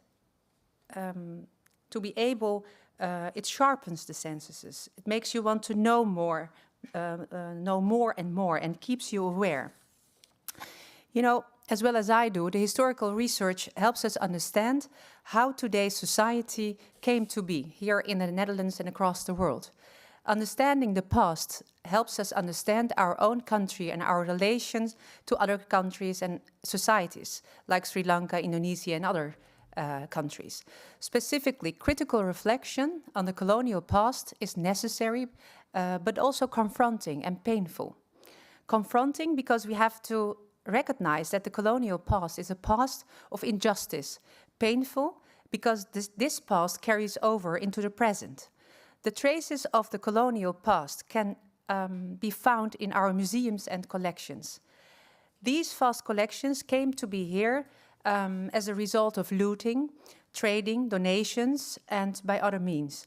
They are part of the colonial context of inequality, violence, and slavery, but also diplomatic relations, as we have seen today, thanks to this research. Nevertheless, the involuntary loss of possession of cultural goods in the colonial period is a great injustice, an injustice that needs to be put right. In this regard, the importance of research cannot be underestimated. It is a patient activity, but one that is worth undertaking together. An interesting example in this regard is the kris that belonged to the Javanese prince Diponegoro. Former Minister van Engelshoven returned this piece of heritage to Indonesia 2 years ago. The kris was a celebrated cultural artifact, yet we did not know where it was. Research played a vital part in relaunching the search and finding the kris, which then opened up the possibility of returning it. The report we have in our hands today is an invaluable resource in terms of how to approach research. For me, it is essential that we engage in research together, across distant borders, with many countries, near and further away. I value the constructive cooperation our countries already have in the field of culture and heritage as part of the international cultural policy. It is a cooperative process I want to strengthen. I'm therefore delighted to learn that the report will be translated into English and Indonesian. In conclusion, the very best thing we can do is work together to redress injustice, for example, through restitution. I will set up an independent expert committee dedicated to this purpose. I look forward to carrying out my responsibilities when it comes to colonial collections and will definitely include a report that is being offered today. Once again, let me offer you my thanks and appreciation for all the work, a worthy achievement and promise for the future. Thank you.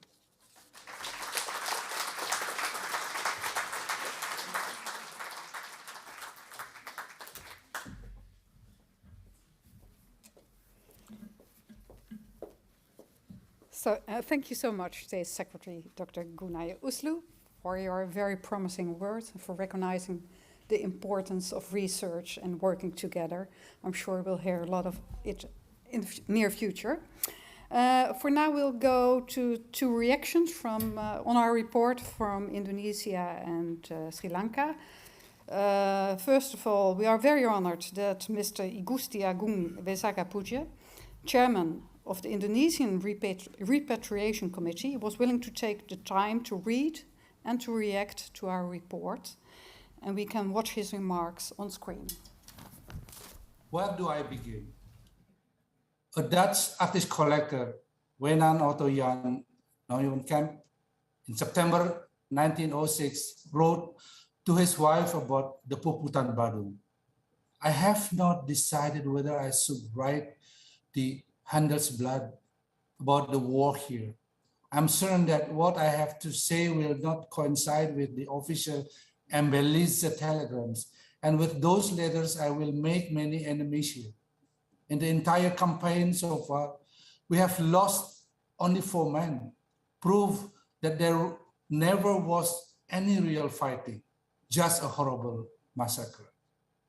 Further, on 29 November 1906, he wrote to the director of Rijk Ethnographic Museums in Leiden, Mr. Smelts. What a pity that the letter was not sent a couple of months earlier. Had it been so, then I would have been able to assemble a unique collection for Leiden here in Denpasar. I have spent extremely unpleasant days there, where I was continually hindered from collecting and where an immense has been destroyed or stolen. His famous motto, while I am wandering, I am collecting. This prelude provides a silver lining in the cloud. To describe colonialism, the old Dutch word says "baatzucht," as Van Vollenhoven explained, encompasses such traits as self-interest, excessive greed, pride, thirst of power, and a sense of superiority. But there is also another side of the coin of the past. There is a Dutch saying, breng groot ouders fiets terug. Return my grandfather's bike. It is said that the best prophet of the future is the past. If history is part of civilization, it is a movement and not a condition, a voyage and not a harbor. As a voyage, this research was particularly motivated by a changing relationship between the Netherlands and Indonesia with regard to Indonesian heritage in Dutch collections, comparable developments and relationship between Africa and European governments, and a growing willingness to recognize historical injustice and take steps aimed at restorative justice and transitional justice. Certainly, the issue of restitution did not come out of blue. If we make a flashback, at the Dutch Indonesia Roundtable Conference in 1949, the draft cultural agreement provided a clear framework for the transfer of cultural objects, although no further action was taken. And the visit of Mr. Muhammad Yamin to the Netherlands in 1954 explored the repatriation of the cultural objects. And the cultural agreement of 1968, which resulted from returning Negara Kertagama manuscript in 1970. And of course, the joint recommendations 1975, which Indonesian delegation was led by Professor Dr. Ida Bagus Mantra, and the Dutch delegation was led by Dr. Robert Hoth. And the object returned, among others, Prajna Paramita statue in 1978, Crown of Lombok, and some of objects belong to Diponegoro. And the return of 185 wayang by the World Museum Rotterdam to the Wayang Museum in Jakarta in 2005. The transfer of 55 ethnographic items from the Tropen Museum and the Tilburg Monastery of the Order of Friars Sabiners Capuchin in 2008 and 2009 to regional museums in West Kalimantan and Nias, the transfer of 1,500 collections from the Nusantara Museums in Delft in December 2019. Symbolically, Prime Minister Mark handed over the Bugis Kris to President Joko Widodo in Merdeka Palace, Jakarta in November 2016. And of course, the restitution in March 2020 of Kris Naga Siluman of Prince Diponegoro prior to the visit of King Willem Alexander to Indonesia. I share the view that the current endeavor of the provenance research by collaborating researchers from countries of region can evolve into a fruitful and productive way of reaching a common understanding in the present and in the future. This is what Director General Hilman Farid aspires, as he, in many occasions, emphasized the importance of thorough provenance research with early and intensive involvement of Indonesian experts as a prerequisite for heritage and restitution policy. In line with the aspiration of DG Hilman Farid, this provenance research is not merely about the return of cultural objects. It is about knowledge production. It is about rewriting of history. It is about dealing with past injustice. DG Farid firmly expressed his view that he is not interested in repatriation of large number of objects. He is interested more in research as a joint undertaking with the ultimate goal of reaching common understanding. He argues that it is important to start from something concrete. The Netherlands echoes these sentiments as transpires in the report of Gonsalves Committee. It is indeed heartening that the Dutch Minister of Education, Culture and Science, in her response to the advice of Gonsalves Committee, expressed the wish to rectify historical injustice where possible, and if so requested, to return unconditionally both cultural objects involuntarily taken from former Dutch colony and cultural objects of special significance to the country of origin. And I cannot agree more that the restitution of object is particularly valuable if it is accompanied by further cooperation and knowledge developments about those objects, including the exchange of researchers and online inventory of cultural objects. On the recommendation of the report, we can discuss further in good faith. As Dr. Sri Margana said, restitutions of colonial objects as part of the process of decolonization must be accompanied by provenance research, which would not only trace the genesis of the object, but more importantly, would give birth to new knowledge about those objects and their historical value, and should be the shared responsibility of both parties. Quoting Mareka Bloembergen, the objects can tell the socio-political stories that they hold within them, wherever and to whomever, so that we can learn from the objects and see and understand the wider world beyond our own horizons and outside the context of heritage institutions.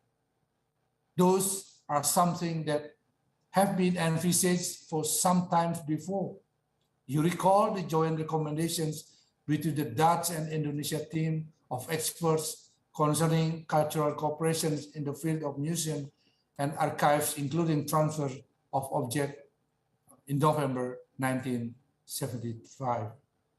It takes two to tango. On Indonesia's part, the Indonesian government established a repatriation team by the Minister of Education and Cultural Affairs in February 2021. The team task involved to determine a working mechanism as a building blocks approach to provide information, advice, recommendation with regard to repatriation of Indonesian cultural objects from the Netherlands to Indonesia, to involve experts from archaeology, anthropology, historians, epigraphs, philology, and museology to identify the objects and to submit the report. Interministerial meeting in July 2020 has also set up a standard operating procedures as guidelines for repatriations of cultural objects to Indonesia. And timeframes given for repatriation team is until 2024. So basically, we have no luxury of time. So the discussions within us includes the legal aspect, the lowest hanging fruits. This includes early gesture, provenance research, spanning from 1975 agreement, non-provenance research. This includes Balinese art heritage, 1940s, Pitamaha collection, Nias Mas, Crespo Putan, and I don't know whether it is possible, Banjarmasin diamond. On the middle term, joint research to identify and categorize historical objects which are not included into PPROCE, and the long-term one, a scholarship for Indonesian students for master and doctoral degree in the field of museology and related subjects. Those targets have been communicated during the exchange on 11th of February at technical level in the Hague Museum, which includes a possible digital repatriation and virtual museums. And we are fully aware that the devil is in the detail. So in conclusions, I would like to quote Robert Danton. History is the undercurrent of the present that will not let itself be contained in the past. History is a continuous flow, pushing things onward and changing them.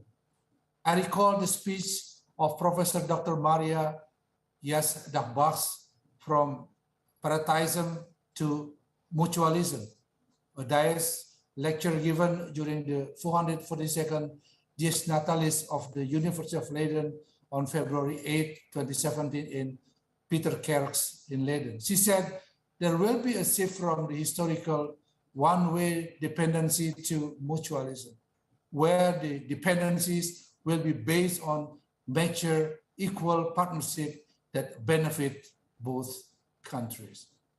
And His Majesty King Willem Alexander, in his speech on 10th of March 2020, during the state visit to Indonesia, he said, in recent years, we have got to know each other well. We see the state visit as an affirmation of the close bond that has grown between us. And we look forward to making the bond with you and your country stronger. And further, His Majesty said, it is a good thing that we continue to face up history. The past cannot be erased and will have to be acknowledged by each generation in turn. We have set our common past towards a blossoming future. So let us go back to the future. We have to stay true to our heritage. That's what our brand is all about. Thank you. Dank u wel.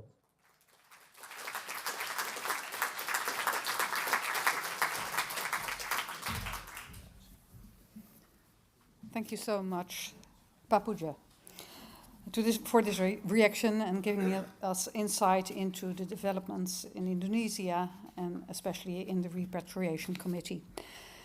Next, Dr. Zanucha Kasturiarachi. I'm sorry, this was not the correct pronunciation. I tried. Director of the National Museums in Sri Lanka, was willing to share her comment on our report with us. And may I have your attention for her reaction on screen as well.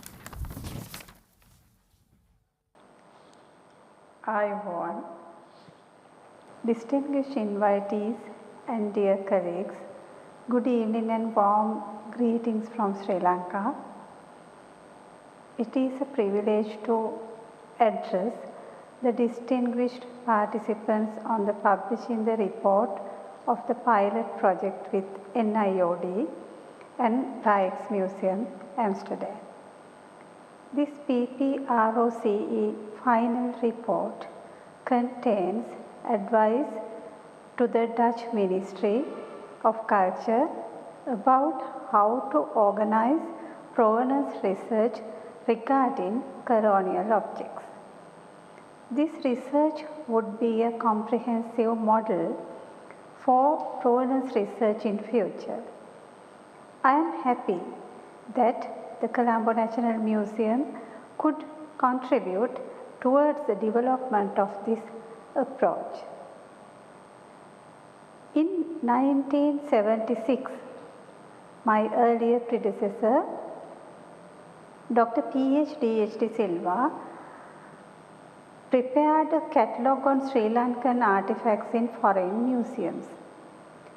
It was a virtuous initial step. Since then, any research on colonial artifacts have not been done. But I remember there were several attempts, time to time, to reclaim Sri Lankan artifacts in foreign museums. However, all these attempts were unsuccessful due to lack of proper provenance data about these objects.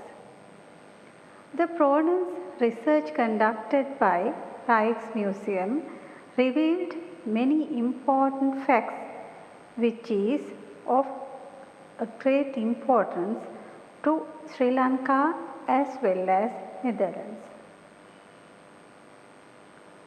Furthermore, it helped to understand the broader vision on the history of the objects, an approach which is also called object biography. Such an approach not only helps us better understanding the objects now, but also helps understand the meanings that were attached to them in the past. Such an approach also helps us to understand how the objects themselves are part of history. We are grateful for the expertise from UK on cannons and the United States on firearms, and of course from the Science and Conservation Department of the Rijksmuseum on the metal composition, the wood, etc. Without such a diverse team, we could never have gone this far, and we achieved very clear results. I believe the great success achieved in this provenance research was due to the collaboration between Rijksmuseum, Sri Lanka National Museum and all the researchers and experts involved in the project. I believe that this collaboration and its success will be taken by other museums to start their own provenance research. I would like to take this opportunity to thank Her Excellency Tanya Gonstrip, Ambassador of Netherlands to Sri Lanka, Professor Kapila Gunawardena, Secretary to the Ministry of Buddha Sasana, Religious and Cultural Affairs in Sri Lanka for his kind guidance, Dr. Gune Uslu, State Secretary for Culture and Media, Mr. Taco Dibitz, General Director, Rijksmuseum Amsterdam, who first officially invited me for this project, Mrs. Mariake van Bommel, Managing Director, National Museum of Worldcultures, Professor Frank Van Ree, PPROCE Project Chair, Mr. Gusti Agon Vesakapoja, Chairman of the Repatriation Committee in Indonesia, Dr. Hannah Pennock, Senior Advisor, Cultural Heritage Agency of the Ministry of Culture and Science. A big thank for Mrs. Martine Gosselin, who took the initiative to reach out to Sri Lanka and set up this joint research. Thank you, dear Sri Lankan colleagues. Mr. Senrath Wickramasinghe, Director Cultural of the Department of National Museums, and Mr. Chamikara Pilapitiya, appreciate your contribution to the research. Dr. Ganga Disanayaka and Dr. Ashoka Soisa from University of Kelaniya, Dr. Nirmal Ranjit Devasiri from University of Colombo, and Dr. Nadira Rupasinghe and Mr. Dilip Thambiraja. Thank you for your advices and contribution. Alicia Schricker and Doreen van den Boogaard highly appreciate your effort to make success this research. Finally, I like to mention the great importance of these objects to the people of Sri Lanka. These objects contribute towards our understanding of the history of our country, and it is important that Sri Lankan people can see and enjoy them and learn about them.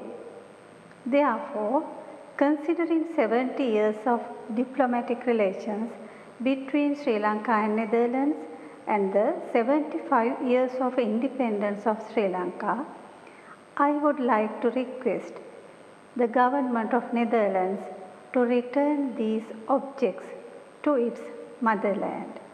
Thank you.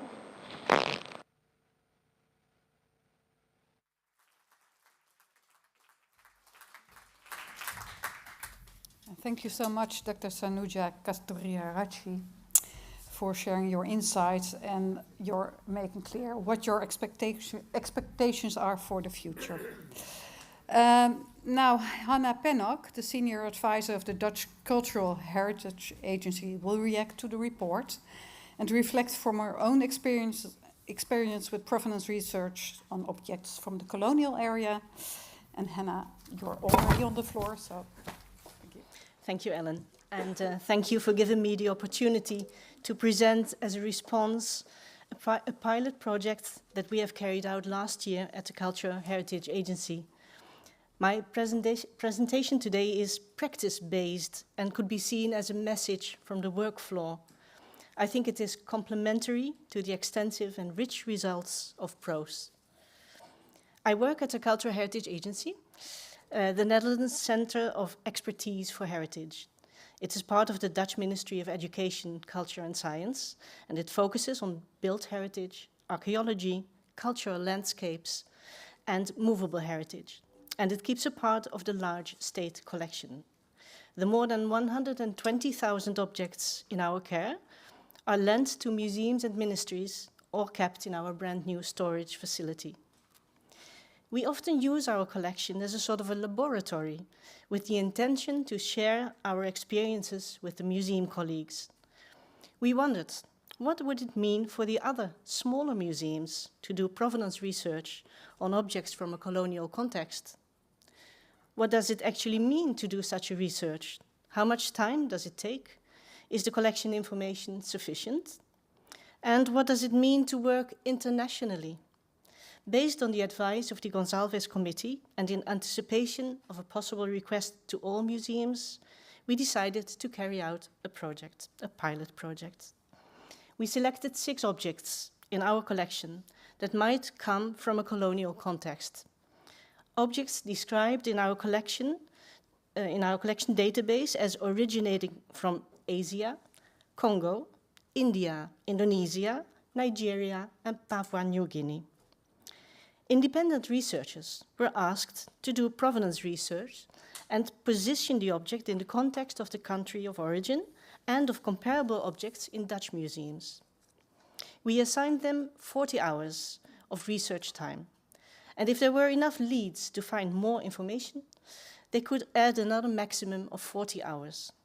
20 extra hours were designated for keeping a logbook and writing the report with the results. The idea was to find independent specialists for each object, both in the Netherlands and in the country of origin. This appeared to be impossible.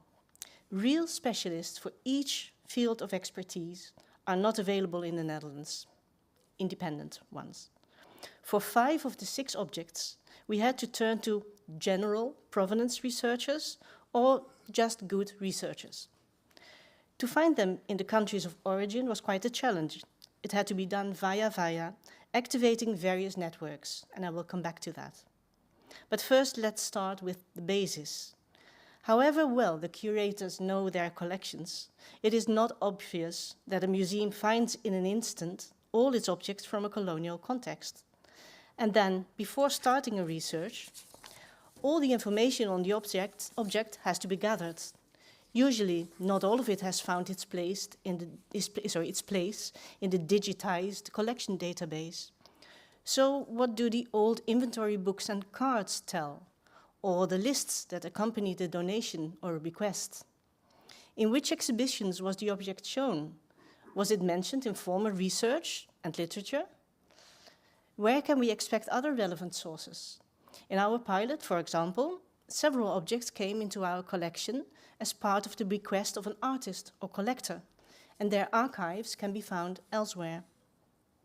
It is important to collect all the relevant information for the researcher, including good photos in all details. This is what the museum curator has to prepare to start with. For the researcher, seeing the object for real has shown to be of great importance. It adds information that a photograph cannot offer. It can also be worthwhile to see the object again in the course of the research, observing it with more knowledge and insight. Often, we do not know the importance of the object. We selected a mask from Papua New Guinea that came into our collection together with the works of a Dutch painter. Was it dated to the 19th century and taken illegally, or an extremely rare object that should be repatriated immediately? We had no idea. Through the research, we learned that it was made for the tourist market and entered the Netherlands in the 1950s or 60s. As the Gonsalves Committee advised, research should be done together with the country of origin. Our project made clear that we first ought to do more research ourselves before we can ask a counterpart in the country of origin. As the example of an ivory sacrifice bowl from Asia shows. Which country in Asia does it come from?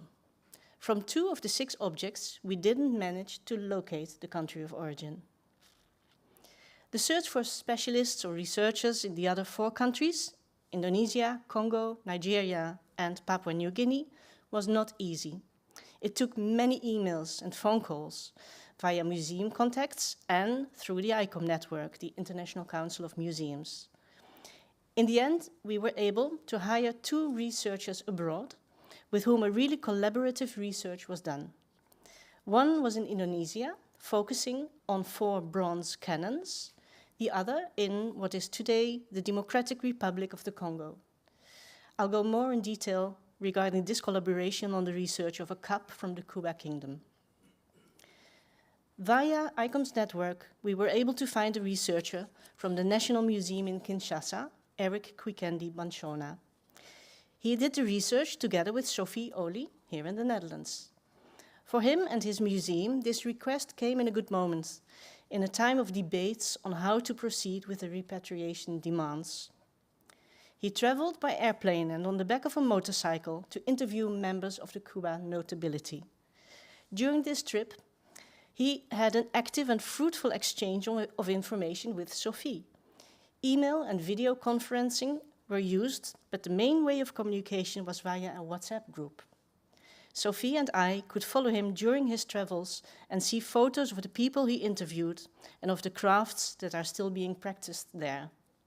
He could ask more specific information on the materials and decorations used in our cup. Oral history was an important source of information. He discovered that the object was royal, as the specific palm wood, a copper nail, and the patterns of decoration indicate. Thus, the identity and meaning of the cup were disclosed.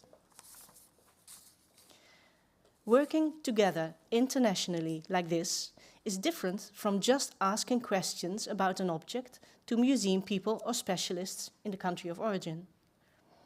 On both sides, the researchers help each other answering questions and investigating special aspects. For us, this is a new way of doing research and acquiring knowledge by exchanging information and involving new sources, including oral history and traditions. To conclude, we should start by doing research ourselves, before we can even think of doing research together with the country of origin. It is necessary to find researchers. Working together with counterparts in countries of origin can be a pleasure, but it can also be a bit challenging. What is the quality we expect from a research, from a report, and how do we weigh in information derived from oral history? All these questions reflect on ourselves as well. What is the value of the working method we are used to, our archival research, our style of reporting? Doing provenance research is not a straightforward process, and it takes time. For none of our selected objects, we have found where and how the very first change of ownership took place, nor could we reconstruct the ways it has traveled since. Yet much more knowledge and information came to the surface, and the objects could be positioned in a larger context, also internationally. And I would like to finish my presentation on this positive note. It is worth it in order to know our collections better and to make the information accessible and available to our colleagues in the source countries and elsewhere. For the collection, for the museum staff, for the researcher, and most of all, for the country of origin, this is relevant, inspiring, and enriching. I am sure that all this research, as we have discussed today, multiplies itself. The more objects will be investigated, the more knowledge and connections will be disclosed. Already in our pilot, this became clear in the exchange among the researchers. More and more collections, archives, images, and results will appear online internationally. Thus, more and more reference material will be available. This will help to better identify the objects and make their meaning and significance come to light. Thank you.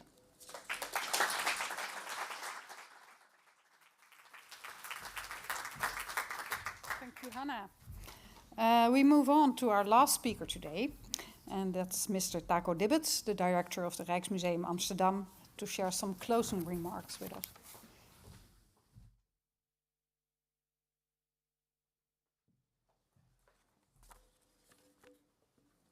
Secretary of State for Culture and Media, Mrs. Oesloe, Your Excellency, Maya Vas, Ambassador of the Republic of Indonesia, distinguished representatives of the Republic of Indonesia and the Democratic Socialist Republic of Sri Lanka, honorable speakers, ladies and gentlemen, here in person and online.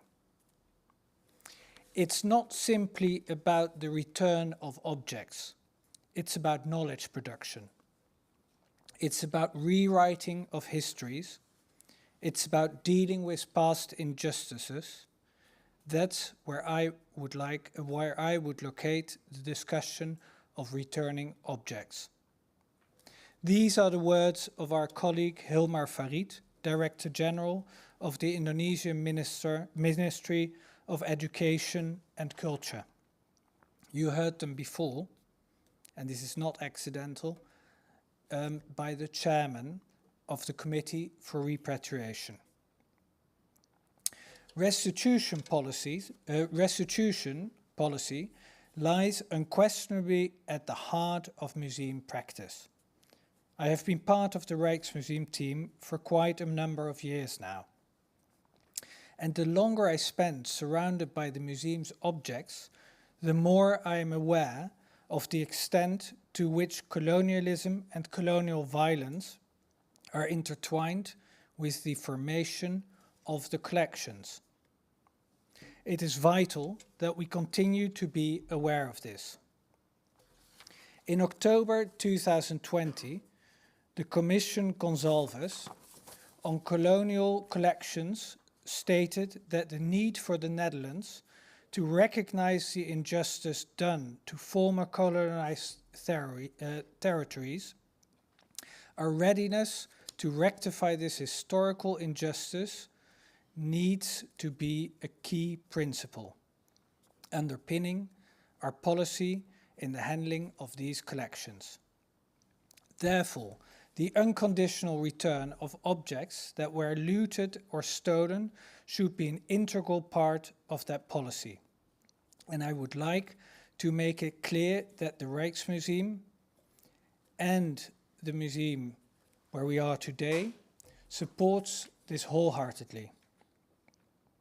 We look forward to contributing to the next steps of this important process, primarily through shared research with the countries of origin. It is our firm belief that solid research provides the foundation blocks for restitution. For our research, it is paramount to seek partnerships with those around us, in particular with those in the countries of origin of the objects. In this respect, the PPROCE project will hopefully prove to be a stepping stone to future cooperation, allowing us to widen and deepen our mutual ties. This cooperation will encompass extensive provenance research, naturally, but it will also center around the exchange of knowledge. There is a wealth of information waiting to be shared and answers to new questions to be found. It is imperative that we share our mutual expertise in the fields of museum practice and our knowledge of objects and archives in order to build knowledge networks that may serve as a foundation for a solid restitution policy.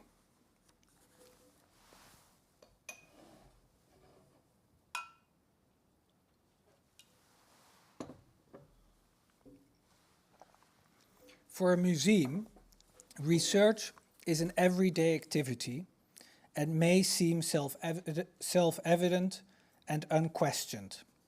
However, as we have heard today, research is in the process of being reconsidered and expanded to include new questions regarding ownership of objects and the multi-layered meanings of objects. I am extremely pleased with the research initiative Pressing Matters. It is a very timely and important project that will broaden the field and the questions we ask as museums. Museums are spaces for nuanced and open discussion, and groundbreaking research breathes fresh air into the debate and delivers new ingredients for a fruitful exchange of ideas. Museums need outside input to enable us to tell new and more diverse stories. For too long, the Rijksmuseum has been a place that merely told stories, broadcasting them unilaterally to our audiences. I hope that our recent exhibitions show we are on the path of finding new connections and creating new types of content. I wish to emphasize the urgent need for the establishment of a restitution commission, as recommended in the report of the Commission Gonsalves. This is an important step that cannot wait much longer. The establishment of such a restitution commission shows that we take responsibility as a country, and it gives a clear message to our partners in Sri Lanka, Indonesia, but also in Suriname, the Dutch Antilles and elsewhere. It is only then that we can embark on a truly meaningful journey, and it is my sincere hope that the contacts that we have started to blossom with the PPROCE project will lead us on a shared path. We live in a world in which we need each other. To conclude, I would like to express my warm gratitude to our partners in the PPROCE project. The National Museum of Wereldculturen, which has very kindly hosted today's program and whose researchers have contributed significantly to the provenance reports. To the staff of NIOD and their team of researchers, who have worked so tirelessly, not least to produce today's report, and to our partners in Indonesia and Sri Lanka, with whom our institutions would very much like to deepen cooperation in the future. And then, after this day, I would say, for the future, we need to speed up. Thank you.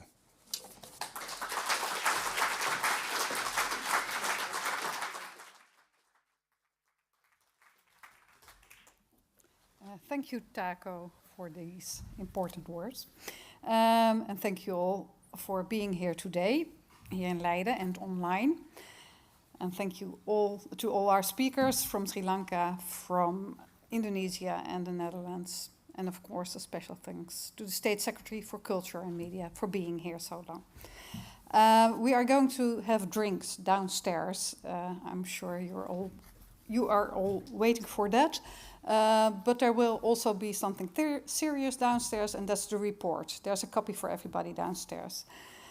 And to finish, I would like to tell you one more thing about the canon of candy. I was asked to tell you that in 2023, the Mauritshuis in Den Haag will organize an exhibition that's on looted art and looted art from different periods in time.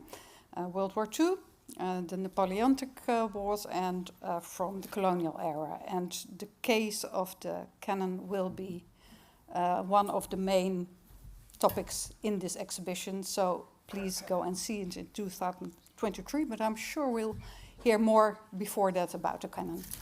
Thank you very much all for being here, and see you downstairs.